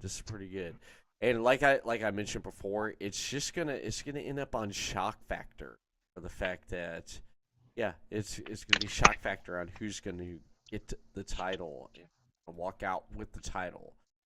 And we all agree that Lesnar's not going to walk out with the title. Jeffrey, on your live stream, Jade, says, yeah, Strowman cashing in on Lesnar, not bad. And he don't blame Lesnar, he blames Vince. And he would rather watch David Arquette winning championship than Reigns, Lesnar versus Reigns. Ooh, that's a burn. That's a burn. Yeah. All right. Now, there's so many scenarios that could happen. I would like to see David Arquette champ again instead of WCW. Let him be the Universal champ. He's already been WCW heavyweight champ. Why not? Yes. Now, Yeah, there's so many scenarios. The only thing we can do is sit back Sunday and watch and see what happens. That's all. That's all we can do. All right. Now, let's head to the final scorecard here. Tommy at 100, Robin at 105, and Jade at 100. I mentioned Tommy is a two-time power play champion. Will he retain tonight? Jade brought up some really good points, really good scenarios, and really good stuff. Your final Dude, I have score. to say, man, Jade impressed me, man. You impressed me, man. Tommy told me you were into wrestling. I didn't realize how much you kept up with wrestling, and you impressed the hell out of me. Jade. Oh, she impressed all of us. You're going to be sitting tonight at a 140 final score. There. Wow.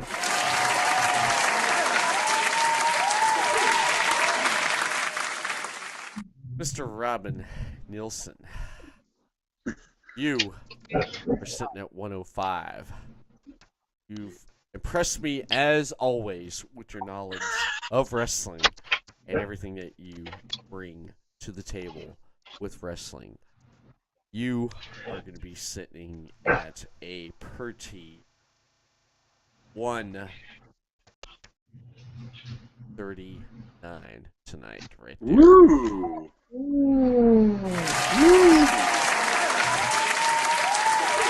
And finally, we have Mr. Smooth Tommy James. Let's do it one more time, ladies and gentlemen. We have Mr. Smooth Tommy James. You're sitting at 100. Will you tonight walk out as a triple power ELS power play champion? Will you? Everything you brought to the table and stuff. All right, everything you brought to the table. I am happy to say that Mr. So Smooth Tommy James. Woo! You are sitting at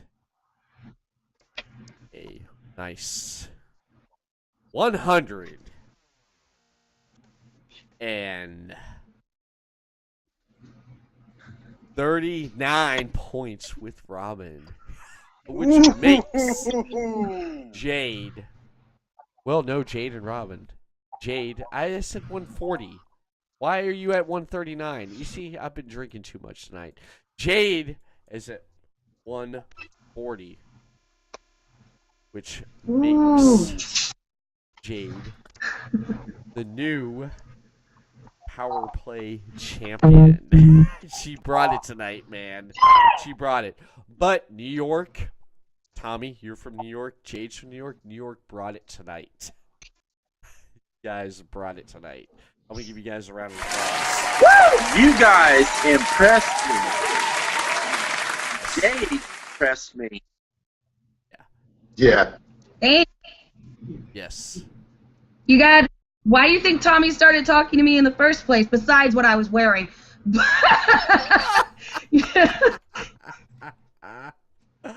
Because he knew that I know my shit. Oh my god. Damn! Tommy, no hard feelings, man. No hard feelings. Jade brought some good points, man. You were. I'm sitting there. I'm like, Tommy, man's bringing it. You're bringing it. You bring it all the time. In the last 3 months, Tommy has done these prediction shows with me. He did it with my nephew. He did it with Robin last month, and this month he brought it. So therefore, you basically bring it all the time. You bring it all the time. In New York, both you guys, you and Jade, are both New York. New York brings it, man. Robin, man, New York brings it. And, of course, SummerSlam, apparently, from what I understand, this is going to be the last time SummerSlam is going to be in New York this year. Next year, they're going someplace else. You know, for 4 years, we've had SummerSlam in New York, you know, on the East Coast. Maybe they're bringing it back over to the West Coast. Who knows? You know, who knows? They may bring it back to L.A. some other place. Where I grew up at. Mm-hmm. Well, I mean, they have something because isn't WrestleMania next year coming to New York? Yeah. Jersey. Yeah, they are. So you can't have SummerSlam and WrestleMania in the same state. They won't allow it. Yeah. I mean, yeah, that's true. Next month, what's the pay-per-view we have next month? What's announced? Hell in a Cell. Hell in a Cell. We got to do this again for next month on Hell in a Cell. We won't have NXT doing anything. No, isn't Hell in a Cell October? I thought they were talking it's next month. I could be wrong. Yeah, they changed some things up for this year with pay-per-views. September, I'd say Hell in a Cell, or I would say Backlash. September, I think it is. What's that? Might be January is Backlash, maybe. I may be wrong. Backlash. Okay. Oh right, January's Backlash. You're right. Yeah, we may find. We'll find out. We'll find out. I thought Hell in a Cell was October for some reason. Yeah, that's Survivor Series. That's Survivor Series. Survivor Series is November. October is Hell in a Cell. Yes, I forget what September is off the top of my head right now. Well, I'm on a computer. I got Google. Why don't I just Google it? Why don't I just freaking Google? It's funny. I should look it up. Yeah. All right. Hell in a Cell. Yeah. Okay, what September 16th? They pushed up Hell in a Cell to September 16th. Okay. All right. Awesome. Okay. Thank you, Jade's man. Thank you. Fernando with the fact check. Thank you. Wait, that's right, because the women's pay-per-view. That's supposed to be in October. That's why. Yes. And the 1,000 SmackDown also. That's true. Okay. Yeah, they talked about that last night on SmackDown. Real quick here, while we wrap this up real quick, start with Tommy. 1 to 5, SummerSlam. On a scale 1 to 5. 3.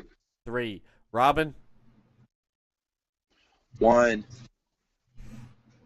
Jade?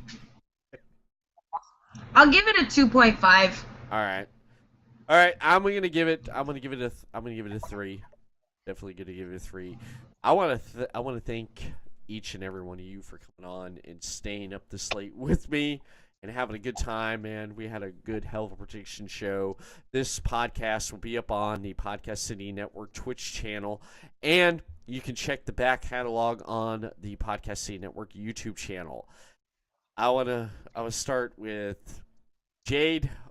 What do you have coming with your podcast, the Feinics Gate podcast? What's coming up? Well, right now it's the countdown to New York City Comic Con because that's first weekend of October.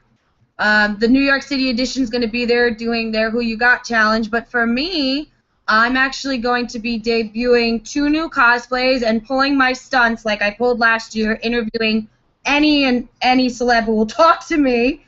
And there goes my dog again, who's excited.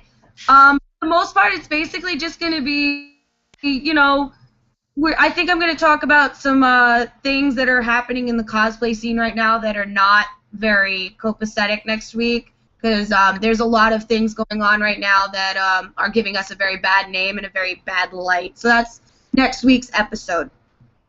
All right. Awesome. Mr. Woo! So smooth, Tommy James. What second rounds? What do you guys got coming up here, man? What's coming up here lately with you guys?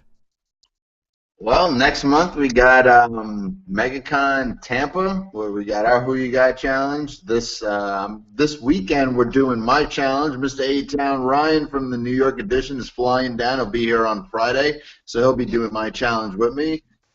We also got Daytona Beach Comic-Con that we'll be at, Claremont Comic-Con we're going to be at. So, yeah, we're getting some work done, and we got a lot of new things coming. I know the New York guys are getting ready for New York City Comic-Con, as Jade mentioned. So, it's going to be fun. It's going to be interesting, and of course, we're also working on the big 6 freaking man match, which is going to be the New York edition, the Florida edition, the Feinics Gate, the Everett Lee Show, David Russ C. Russell podcast. No, David C. Russell. Deathmatch podcast. I know he because I know he puts his name in it with it. And Mr. Robin Nilsson is getting on it as well because we're doing the whole 6 minutes. This is going to be really interesting. I got to break it down and figure out how we're going to do it because it's going to take a little bit, but we're going to make it happen. I think it's going to be really interesting. Yes, I'm looking forward to that. I definitely am. And Robin Nilsson of Wrestle Popcast and Robin Nilsson presents Paranormal Files 13. What do you have in store here coming up? Friday on Wrestle Podcast, I'm going to have a legendary ring announcer from WCW WWE, Mr. Capetti. Sweet. Yeah, that's going to be a great one. I've been looking forward to that one. And then Saturday night, I'll be at NWF Northern Wrestling Federation for their Fan Fest. And then that next Saturday after that, I'm going to be in Indianapolis at Horror Hound to meet Kiefer Sutherland. So that's going to be a cool one. And then after that, I'll be in Chicago for StarCast and All In. And then after that, I'll be at Cincinnati Comic Expo. Then I'll be at Heroes and Legends podcasting live for them. And then I'm doing a lot of stuff. And then in November in Columbus, I'll be seeing the pay-per-view Survival of the Fittest of Ring of Honor. Woo! Yes. Everyone's busy doing something. And and one more on Wrestle Podcast in October. I'm going to have the Darewolf. Nice. He used to wrestle for WWE by name PJ Perkins? Yes. Was it the Direwolf? Yeah. I will be having the Direwolf on October. Excellent, man. Excellent. I want to say, as one of the co-owners of Podcasting Network, I want to thank each and every one of you for the content and the dedication, the hard work that you put out each and every week to your fans and to your fan base and for everyone to listen to. And I want to give a shout out to Jeffrey in the Phoenix Gate live stream chat tonight for sticking with us. And I want to say you can catch more Everett Lee on Facebook. Search The Everett Lee Show and give a thumbs up. And, of course, on Twitter at the Everett_Lee. And you can find me on the Podcast City Network along with the Phoenix Gate podcast, Wrestle Popcast. Robin Nilsson presents Paranormal Files 13 and Second Rounds, New York edition and Florida edition. And much, much more. David C. Russell from Deathmatch Russell Podcast. Give a shout out to him before he kills me if I don't. And then, of course, the Chris Carnage Show and our new you forgot one. The girl who has the yoga channel. Yes, Mantra Yoga Living with Kelly is coming soon this week. So be sure to check that out. I want to thank you all. And the Jade's friend Jeff should have his own podcast. And be part of the Podcast City Network. Jeff, thank you for tuning in. Thank you for everyone who's tuning in and listening to this podcast tonight. I am Everett Lee. I am out of here. I'll see you again next week on the results of NXT Takeover, Brooklyn 4, and SummerSlam. Everett Lee signing off. Have a good night. See you later next time on the Everett Lee Show. Peace.